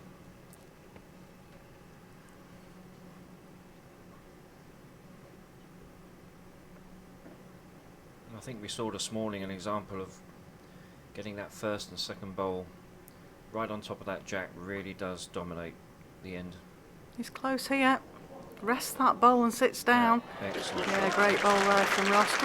Good recovery, having played 3 short bowls. One shot, Ross Owen. Set score 3-3 5 Oh, it's good to see a tight battle here between the under 25s.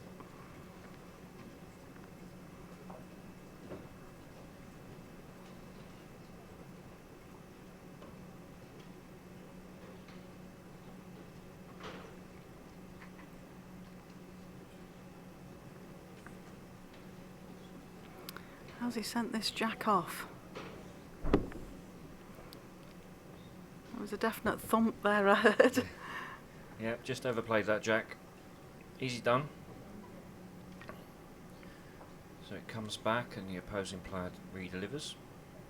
He can actually choose to move the mat, can't he, Alan? You may have seen there that Tom just moved the mat slightly, but you can move it quite drastically.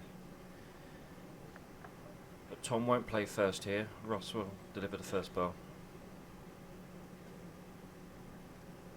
27 metres. Now if Tom had happened to put the jack in the ditch or dropped it too short, then that jack would have been moved up to the tee. The choice of mat position would have gone back to Ross. Ross is That just rarely happens. dropping short here. Yeah, you do see it sometimes at club level.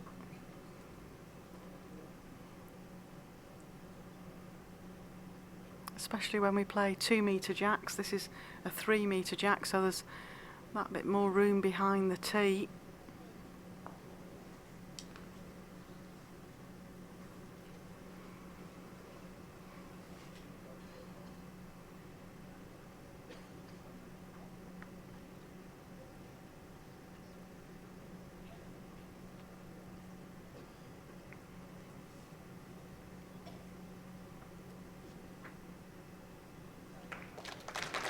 Great adjustment there from Ross.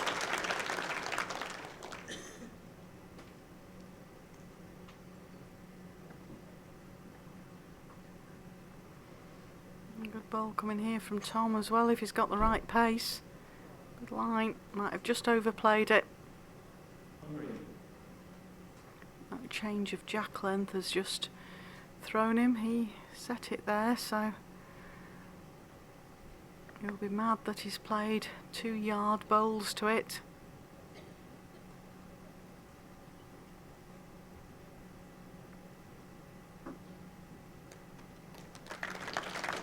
Good ball there from Ross, holding 2. There's room for Tom to rest on those 2 bowls, get shot, rest back off the back bowl.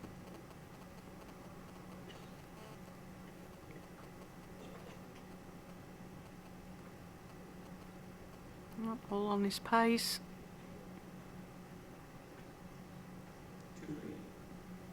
Still 2 green. Well, this could be a big end here, because if Ross Owen can slot another shot in and pick up a 3, that would be the first true break either of the players have had out there. It's been very tight up to now.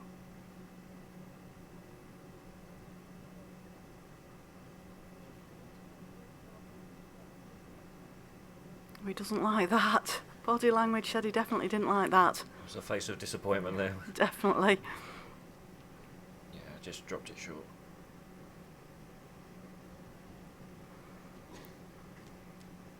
Well, Tom, just a slight adjustment on your last delivery. Chance to get shot. Certainly been a nip and tuck game so far.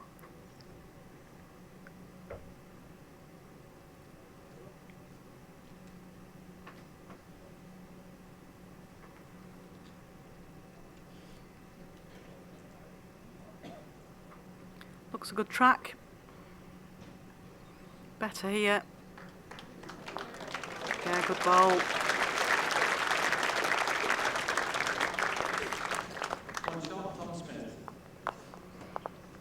Well, this game could go all the way, Alan. Certainly looking like it at the moment.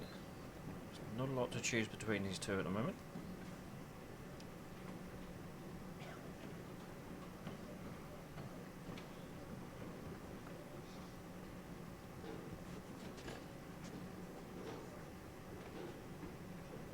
Jumping 27 meters.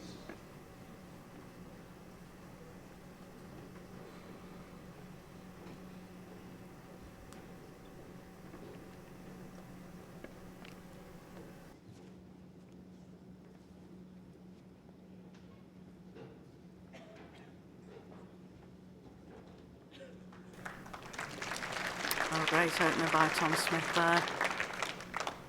Both these players have put a bit of practice time in on the rink.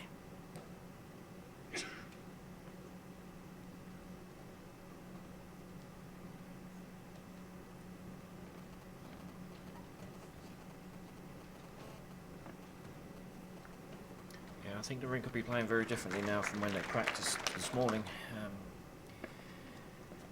Humidity and temperature is up quite high in that arena now after this afternoon's excitement, so the carpet will have changed.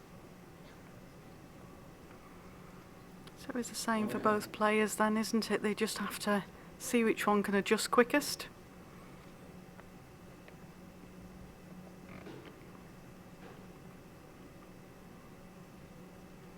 Certainly neither of the players are being worried by the shot clock at the moment, both fairly quick delivering.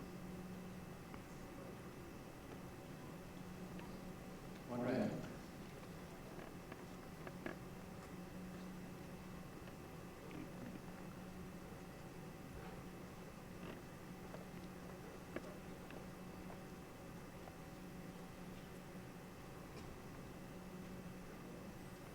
Tom looks just under line on this one. Just lost a bit of weight on line on that one, unfortunately. Both of these players really sticking to the draw though, Alan. This morning's game we saw quite a few runners played, especially when Jake Wilgress got himself into a bit of a tangle of trouble. Well, that was a great attempt at just a medium-paced bowl there from Ross. We saw this morning that that was one of the hardest shots to play. Jake was really struggling with those types of running shot.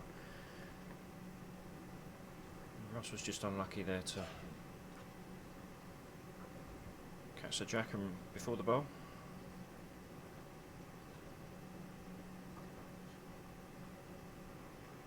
Oh, good track again. Might have just overplayed it. Could just hang on in there for a second, yeah.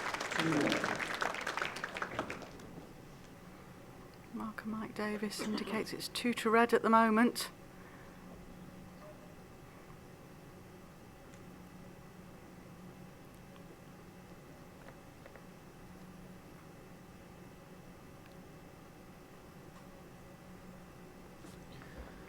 So our first drive shot. Just slightly under the line there from Ross. 2 shots, Tom Smith. That's typical, the end that I say that we haven't seen many running bowls. We get our first drive of the game. Score 6-3 after 7 minutes.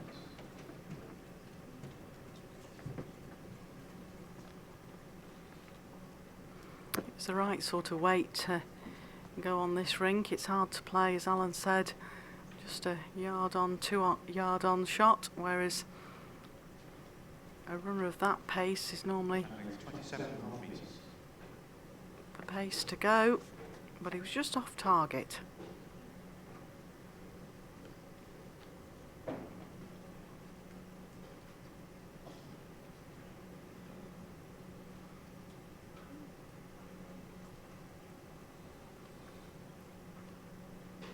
Well, end 8, Tom Smith leads 6-3. That's probably his worst opening bowl of the whole game.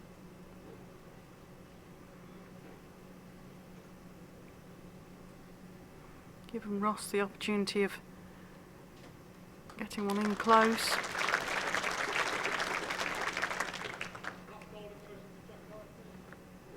It's 5 inches short.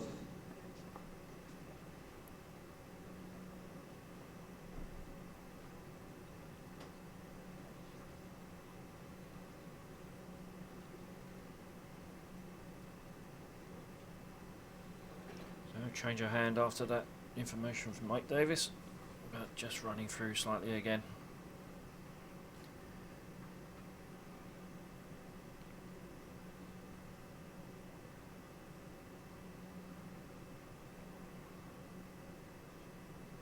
Yeah, there's an opportunity here for Ross to put on a bit of pressure to Tom Smith if he can just get another shot in the head.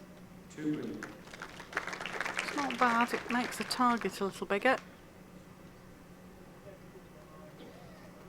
Danger here is that Tom tightens up the line too much and goes under.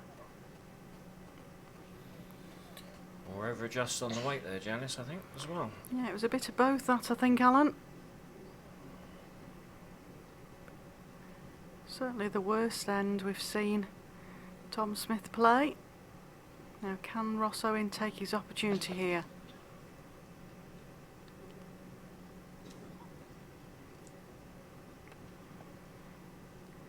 In for 3.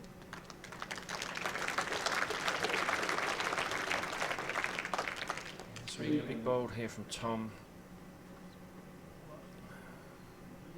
3 count here will even the set score going into the last end.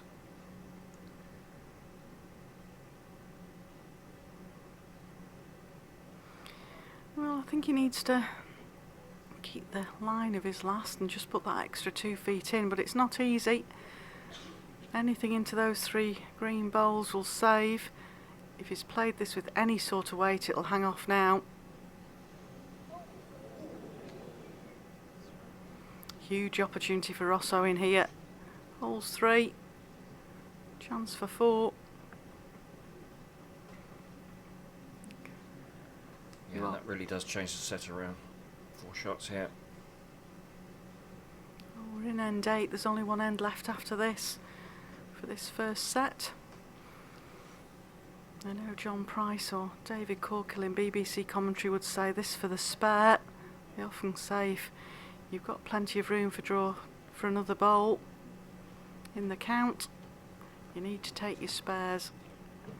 This is great line. Has he overplayed it? Just needs to get inside that red bowl. 4 shots. 4 shots there. Shane takes a 1-shot lead going into the last end of this set. Yeah, it's certainly been a good set. Tom Smith will be disappointed in that end, Alan. Certainly the worst end he's played so far. But Ross took his opportunity there and picked up a 4. Yep, right time to put the pressure on.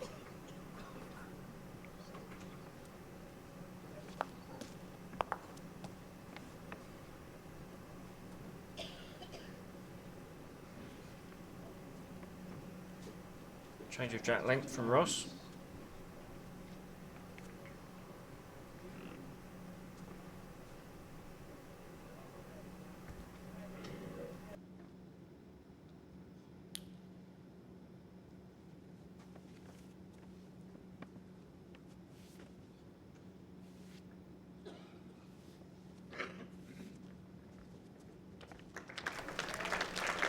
Well, just dropped that a little bit short, did Ross? Yeah, he's having a word with himself at the back there. You can always tell by players the mannerisms and if they're not happy with the bowl.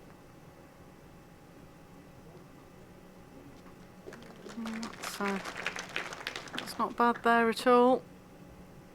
What he doesn't want to be, Tom Smith, is short again, as he was at the last end with a couple of his deliveries. But Ross Owen looks on a good line here.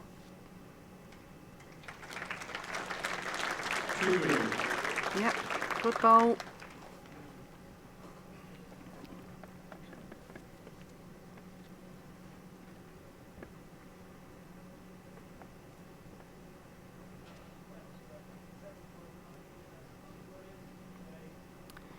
Well, Tom's down a good track. It might just go under.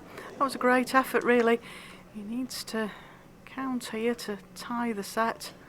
One shot would do him for the tie. Needs 2 for the win.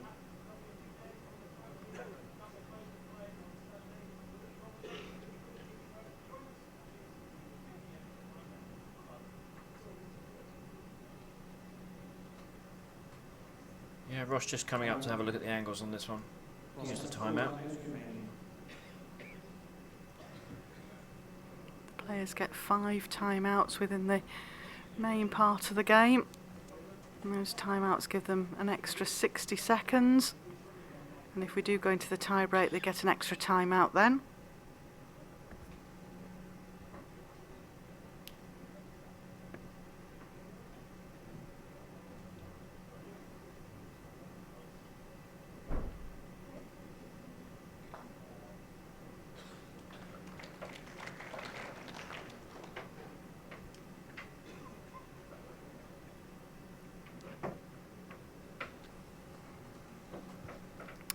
Well, what can Tom do here? I think he's just... Well, yeah, he looks like he's aiming up for full-on drive. Missed by quite some distance there. That was an interesting delivery action there. That's the first time we've seen Tom's big, heavy weapons there. Interesting delivery, as you say. Flying off the mat. Yeah, a bit Simon Skelton-esque there. I think he was going up with it. Yeah.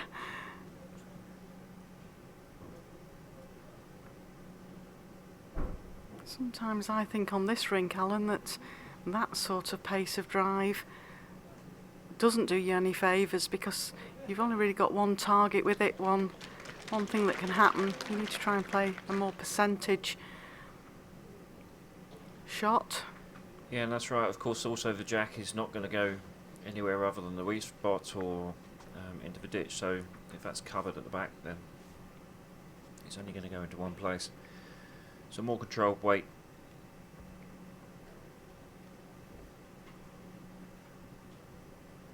Just looking to just reach the green bowl. Might have overreached it.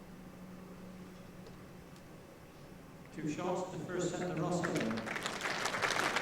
So Ross Owen takes the first set. Quite a change round there over the last 2 ends. Tom Smith looks all in control at 6-3 after 7 ends. That's probably the favourite coming into this event, Ross Owen. The Welsh international has taken the first set 9-6.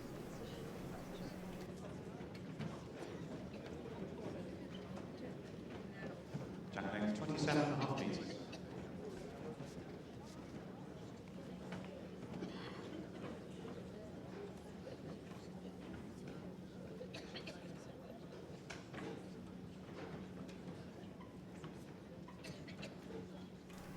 Well, into the second set here.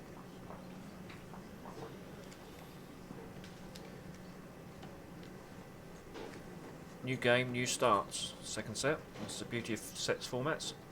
Forget the last few ends. Start again.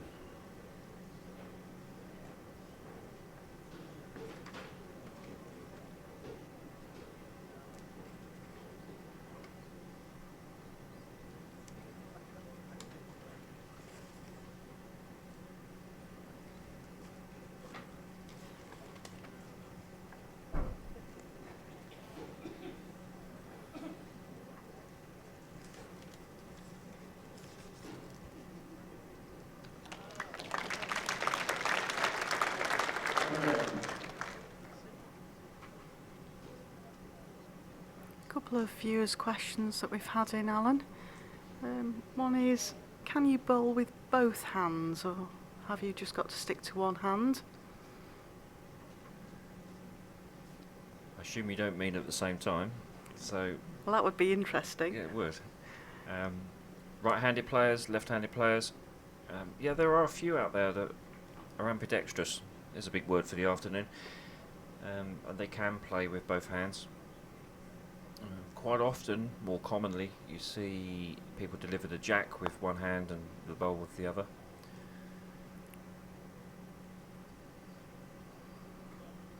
Yes, that question might have even come in from one of our Crown Green viewers, because at Crown Green, the hand you deliver either your first bowl or the jack with, you've got to stick to playing with that for the rest of that game. Whereas indoors, I've actually played against a lady who delivered a forehand off her right hand, but then swapped to her left hand for the other side of the rink. It was quite interesting to actually watch that happen. Hard to follow as well as a player, I guess. It's very difficult following a player's line if they're the opposite hand to you. Just overplayed here, Tom, unless he can get inside that bowl. No.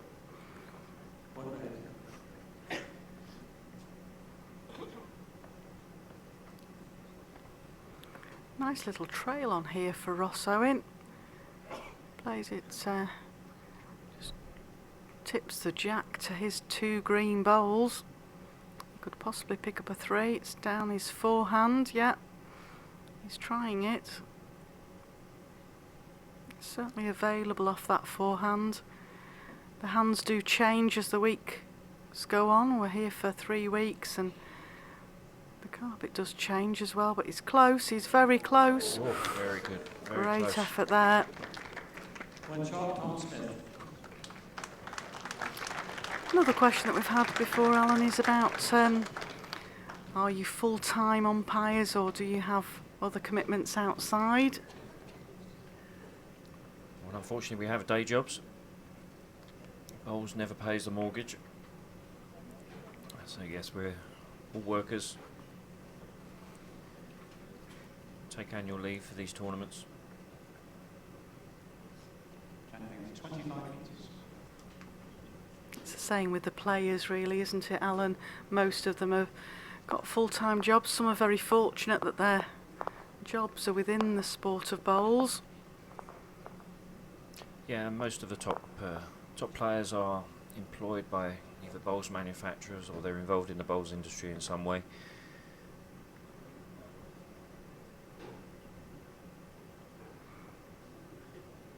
Ross is not so keen on that.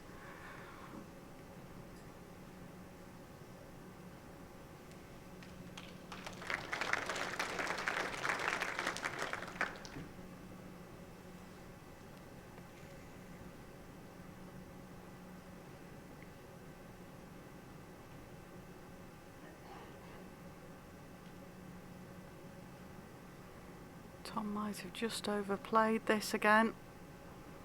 It's unfortunate because he corrected his green very well. The last ball is 8 inches past.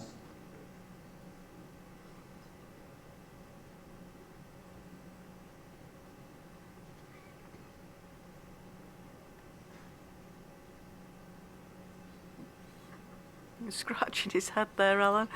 Not so sure where that one's going. I think what he's done with the bowl. Just a little bit overweight on that one. He was very good line again. Yeah, line was good.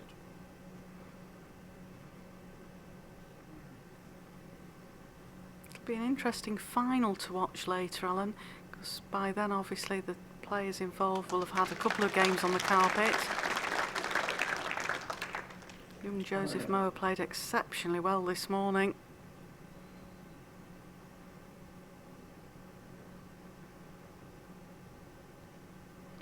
Ross need to get to that bowl of Tom Smith's.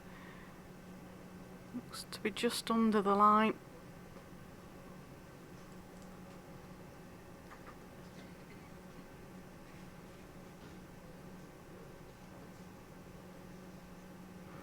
So don't forget, if you've got any questions for Alan Thornhill while he's with us,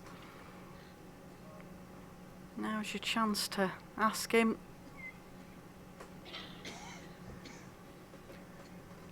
Pick my brains whilst they're still reasonably fresh.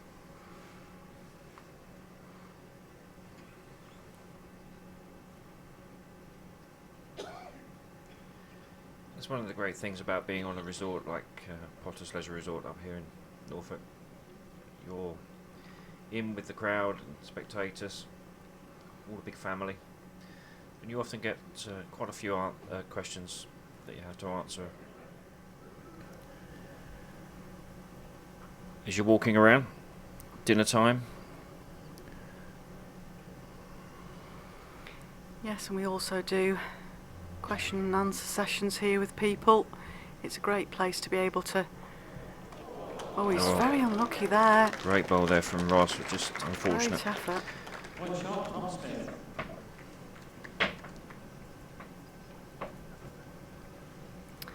Yes, it's a great opportunity for spectators here. You can come and mingle with the players and the officials, ask questions. So much to do on site as well.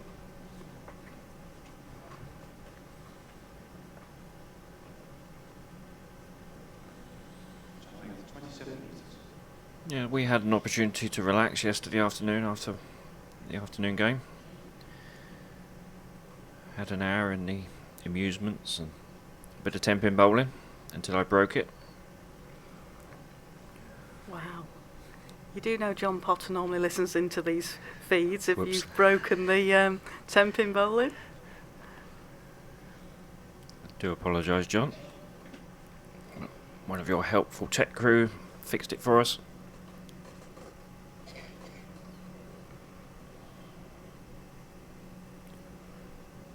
No, it's great. There's so many things to see and do here within the centre itself, and also outside the bungalows outside that are lovely furnished.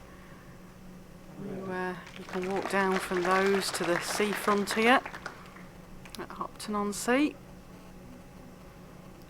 A couple of days we've been here, we've had snow, so it's been a little bit too cold to do that, but certainly the last few days it's been nice and refreshingly sharp outside, let's put it that way.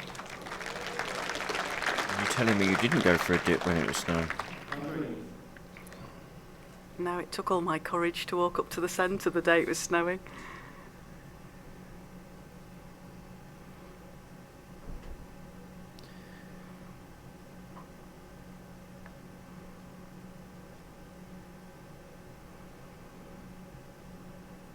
Both players going to just have a look at how this head lies.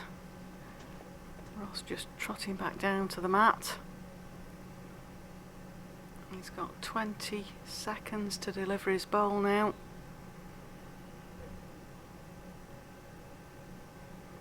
Had a couple of players come close to a second, but I don't think we've lost any bowls in this tournament, have we, Alan?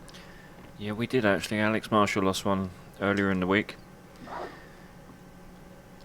which was slightly unfortunate. He was distracted.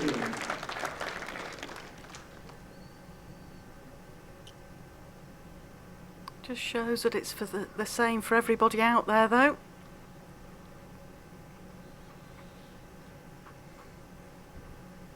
I think most of the top players now have an idea how long it takes them to deliver a bowl.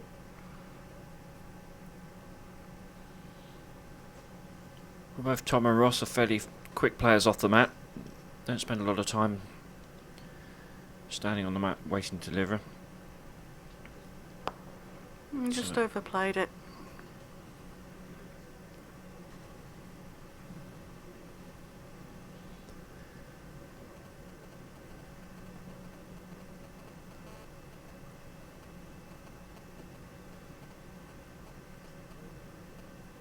So, final bowl of the end for Ross. Well, he's holding one shot, and I think it might be a measure for second. This looks very high.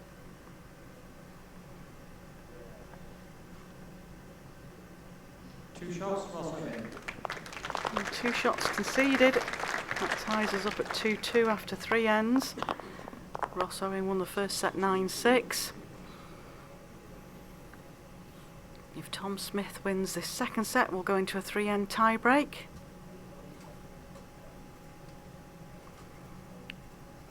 We've already witnessed 2 tie-breaks today in the main open singles.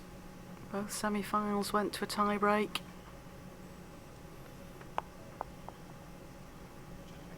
We've certainly witnessed some excellent exhibition bowls today from all the players involved.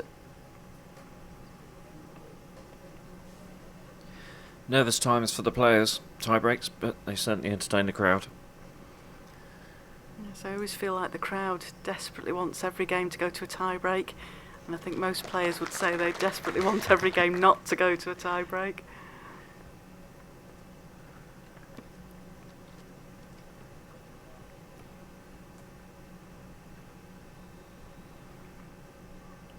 And I think many purists out there of the singles game would argue that it is a lottery, sets play, in this format.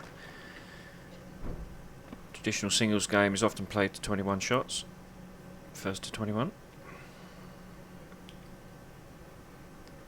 But for this format here, suits the television schedule as well. We know roughly that the game's going to last about 90 minutes. Good ball there from Ross. Yes, of course, in qualification we play 7 end sets. When we get to the TV stages we play 9 end sets, which does give you a little bit more recovery time. But when you go into the tie break, there can be that element of luck that's involved, which is fortunate or unfortunate for whichever player's involved. Excellent bowl there from Tom Smith. Just converted that to 2 shots. It's certainly been a very good game, this. Ross opting for a runner here. Yeah, got it clean. So the jack has gone off the side of the rink. That will come back onto a respot.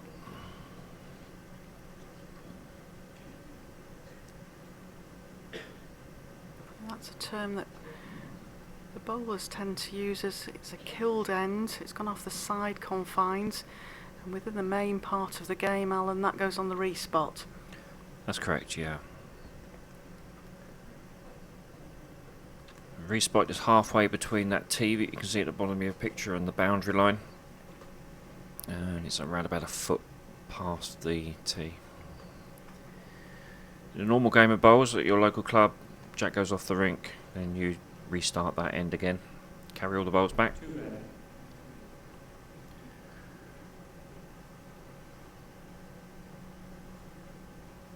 But again, control of time, respotting jacks means that we can continue the end.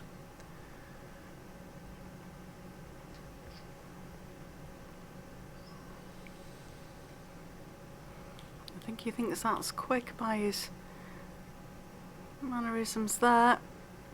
It's looking Got pretty it on good. a great line. It's going to be a shot.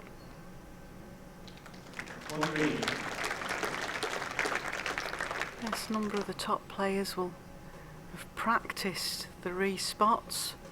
The juniors have had time to have practice, but whether they've actually practiced the respots or not, that's personal choice.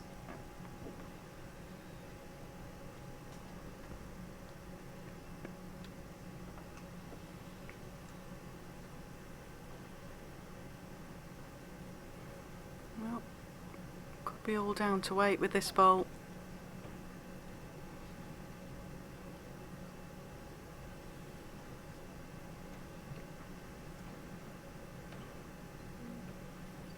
I think Ross Well, likes his, yes, yeah. he just said one to me. Having a close look.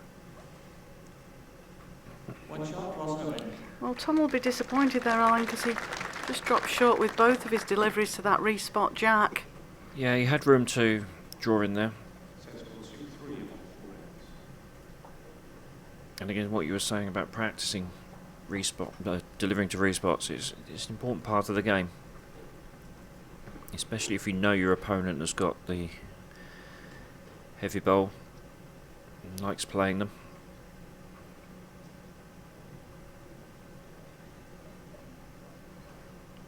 Well, especially on this portable rink. Has Ross sent that off? Yep. It's quite a wide rink, Alan, but unlike at your normal club, if a jack went out to where the respot is,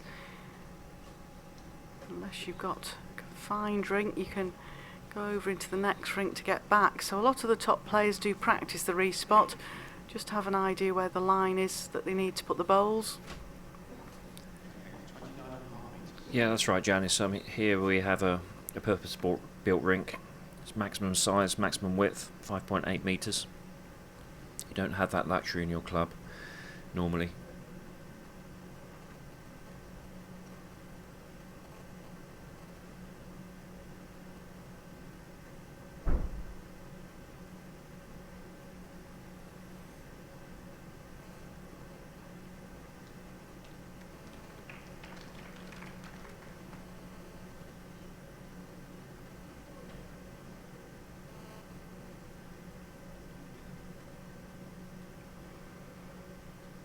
Well, Tom Smith won't want Ross to get away from him here.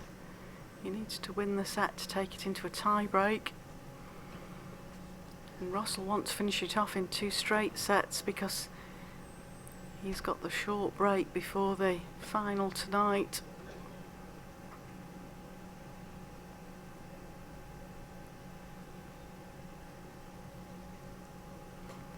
Great track. Yeah, good bowl there. That's a good adjustment of weight there. Just dropped a metre or so with the first bowl. Good adjustment. Tom needs to do the same.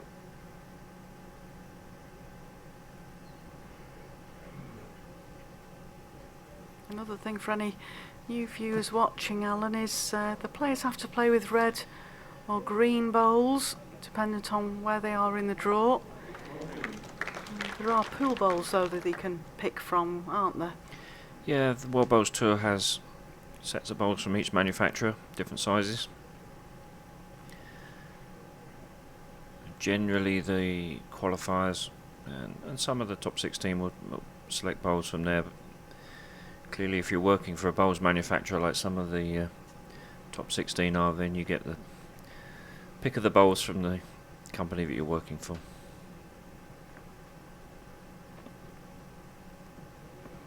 Yes, I think most of the top 16 have a favoured red and green set for the portable rink.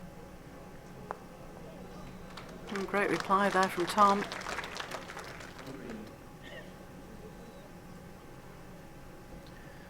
Marker Mike Davis there just indicated it was still 1 green.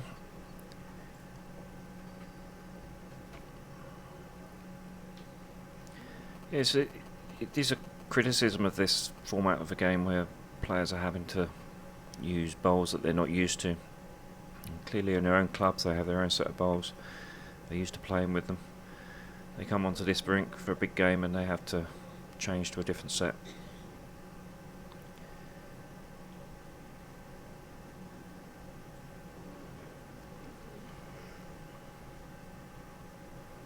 Good effort there. I'm not quite sure what he was trying to play because I think if he rocked the jack out, it would go to red. I think he was trying to punch it right through Alan there.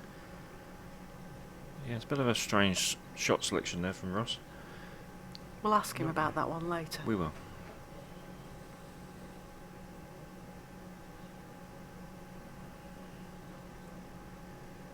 So, can Tom just turn his bowl once? Looks slightly underlined to me from here. Yeah, just drop the weight off as well.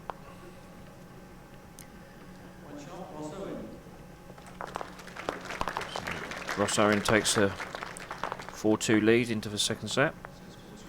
Yeah, 4 ends to play. Next couple of ends could be crucial from both boys here.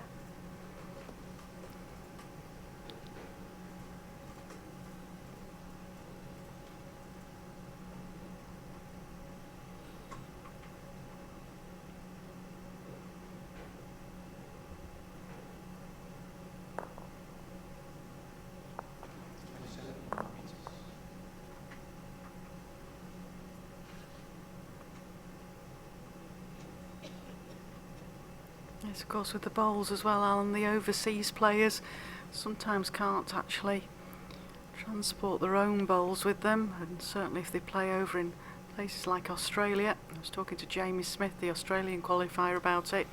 They play with different models because of the different surfaces in Australia. So when they come over to these World Bowls Tour events, they select bowls from the pool to play with.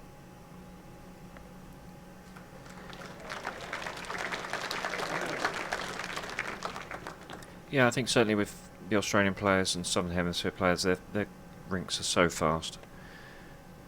I think if they came over and played with their own bowls on this rink, they would really struggle. This rink needs a swingy bowl.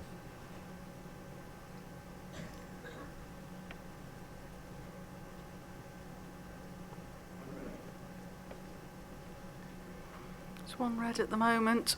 Tom Smith could ideally do with slotting another shot in here.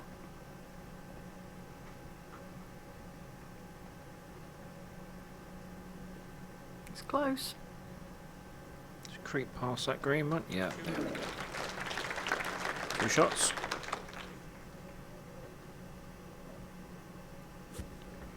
Runner again from Ross. Not messing On about, target. he's on target. Oh, fabulous shot there from Ross. He's cleared both red bowls have left the rink. Great result. A little bit of room there, but as you see, there's no red bowls left on the rink.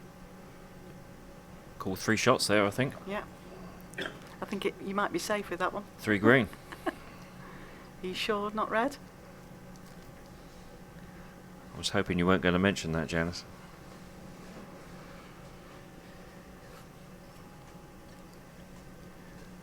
I had a little lapse of concentration in the afternoon game.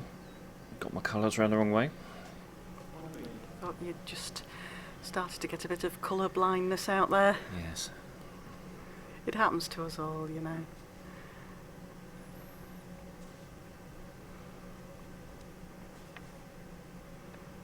Got a nice smile out of the players and the spectators as well, so play to the crowd. Proves we're only human. Well, this could be into the side. Oh, it just hung on. Just grip the edge of the rink there. It might have run out. Unfortunately, didn't grip the other end of the rink. It's gone off the end. Wow, that was very close. Well, there's some room here for Tom Smith. Not a lot of room, but some room.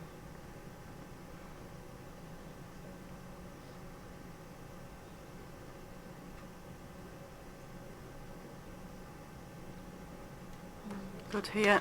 Yeah, very good there. Well, that really gets him back in this game.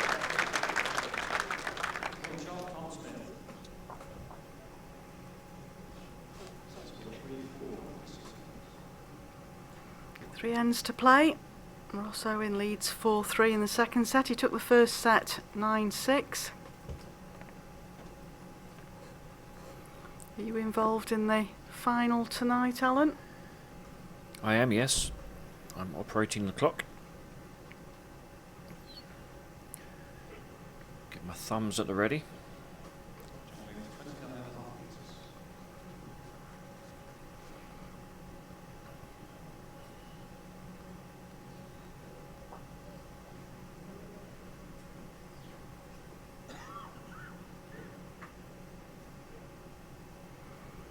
It's the lovely Sandra McLeish operating the shot clock out there at the moment. She's retiring after this season from the officials. She did mention to me earlier to put out to everybody that sent her all the good luck and best wishes messages, and she's very, very grateful for all the support. I know she'll be missed. We will certainly miss her on the circuit, Janice. She's a great official, but also Great sense of humour. Yeah, a good laugh to be around, and we have some fun.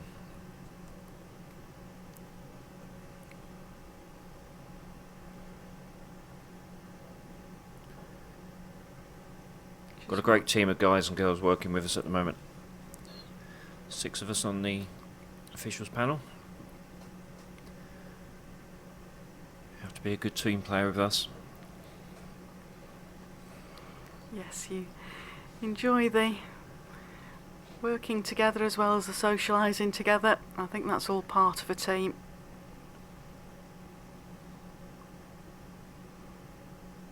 I'm sure my YouTube producer in the background here will give me a jab, because we certainly have a good bit of fun when we're in this office. You've got to have a smile to pass the day.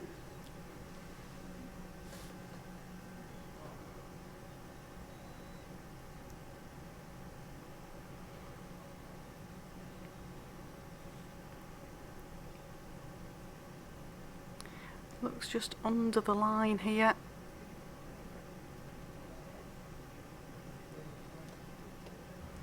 Yeah, a little bit of loose end from Ross this end. Hasn't dominated the jack like he has done in previous ends. So a chance here for Tom to... Yeah, 1 red, if you can slot another in. Yeah, that takes him into the lead. Yeah, important returns end to this play. one. Yeah, he's calling out a timeout. That's a good decision there, Alan, because it's meaning he's not rushing this bowl. Yeah, settle himself down. We mentioned earlier they're quick players on the mat, but just take your time. Use the timeouts, there's plenty of them.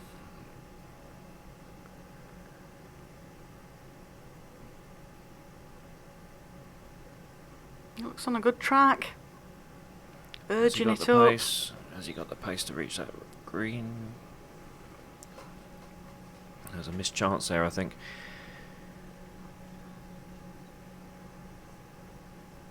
Yes, I think there's a very good opportunity now for Ross. If he can draw in, I mean, there is, what, 14, 15 inches there to draw in. It puts all the pressure back on Tom Smith, because Tom has got to win this set, whereas Ross Owen can afford to draw it. Good track. Might have overplayed it.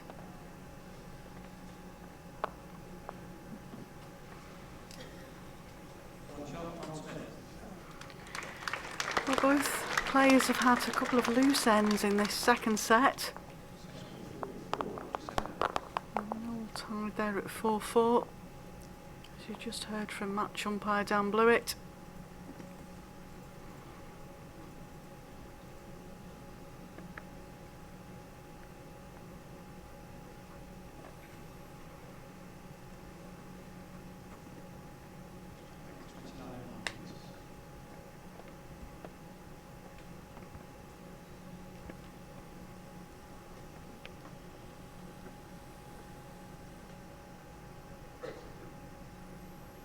Important end here. Tom Smith really needs to win this end.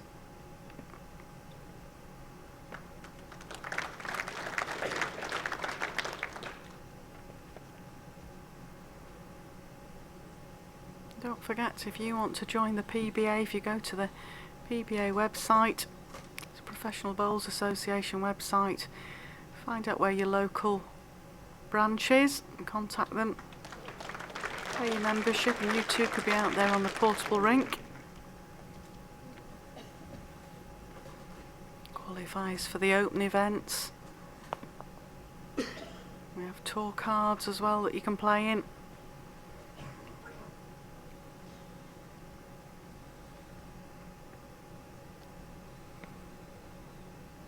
The gap between my ball and the jack, please, Mike. It is 4.5 inches. And course another second shot, please. Second shot, the gap is about 15 inches. One of the questions we often get asked, Janice, with these young players is why we still use imperial distances when we're playing bowls. Of course, the rink and all the objects are pretty much measured in metric. Jack distances are in meters. But generally, distances we still give in imperial. I had an interesting conversation with a young guy a few weeks back. And because they're brought up in bowls, they still learn from their grandparents and parents the imperial measurements and distances. Whereas obviously at school and college and growing up, they only know metric. Very rarely do we get asked to give distances in metric. Generally, it's Southern Hemisphere players that will ask us. Oh, big drive here from Tom, just off target. I still feel like those big drives on this surface just seem to skim across the top. Almost uncontrollable, I think. You know, he just loses some control over where the ball's going to go and what it's going to. I mean, 9 times out of 10, probably at his home club, he'll use that sort of weight and hit. Here, it's not that easy. We do say it's a draw or drive game out there, but with that sort of pace, the ball's just skimming across the surface. Oh, Ross is thoroughly in control now here. If he draws in another just behind. Just reaching that back ball, that's good cover there. Well, 3 down. I think Tom Smith's in all sorts of problems here. Yeah, it's a 1-ball target. Will he go again? He could do with scoring here because Ross pretty much has a spare because he only needs to draw the set to win. Yeah, draw.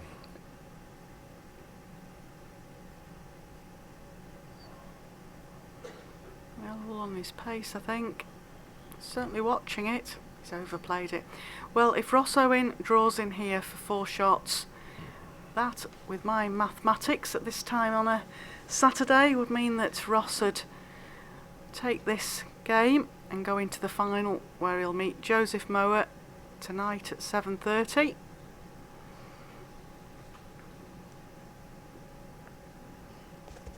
I believe we pass back over to BBC commentary for that one, Alan.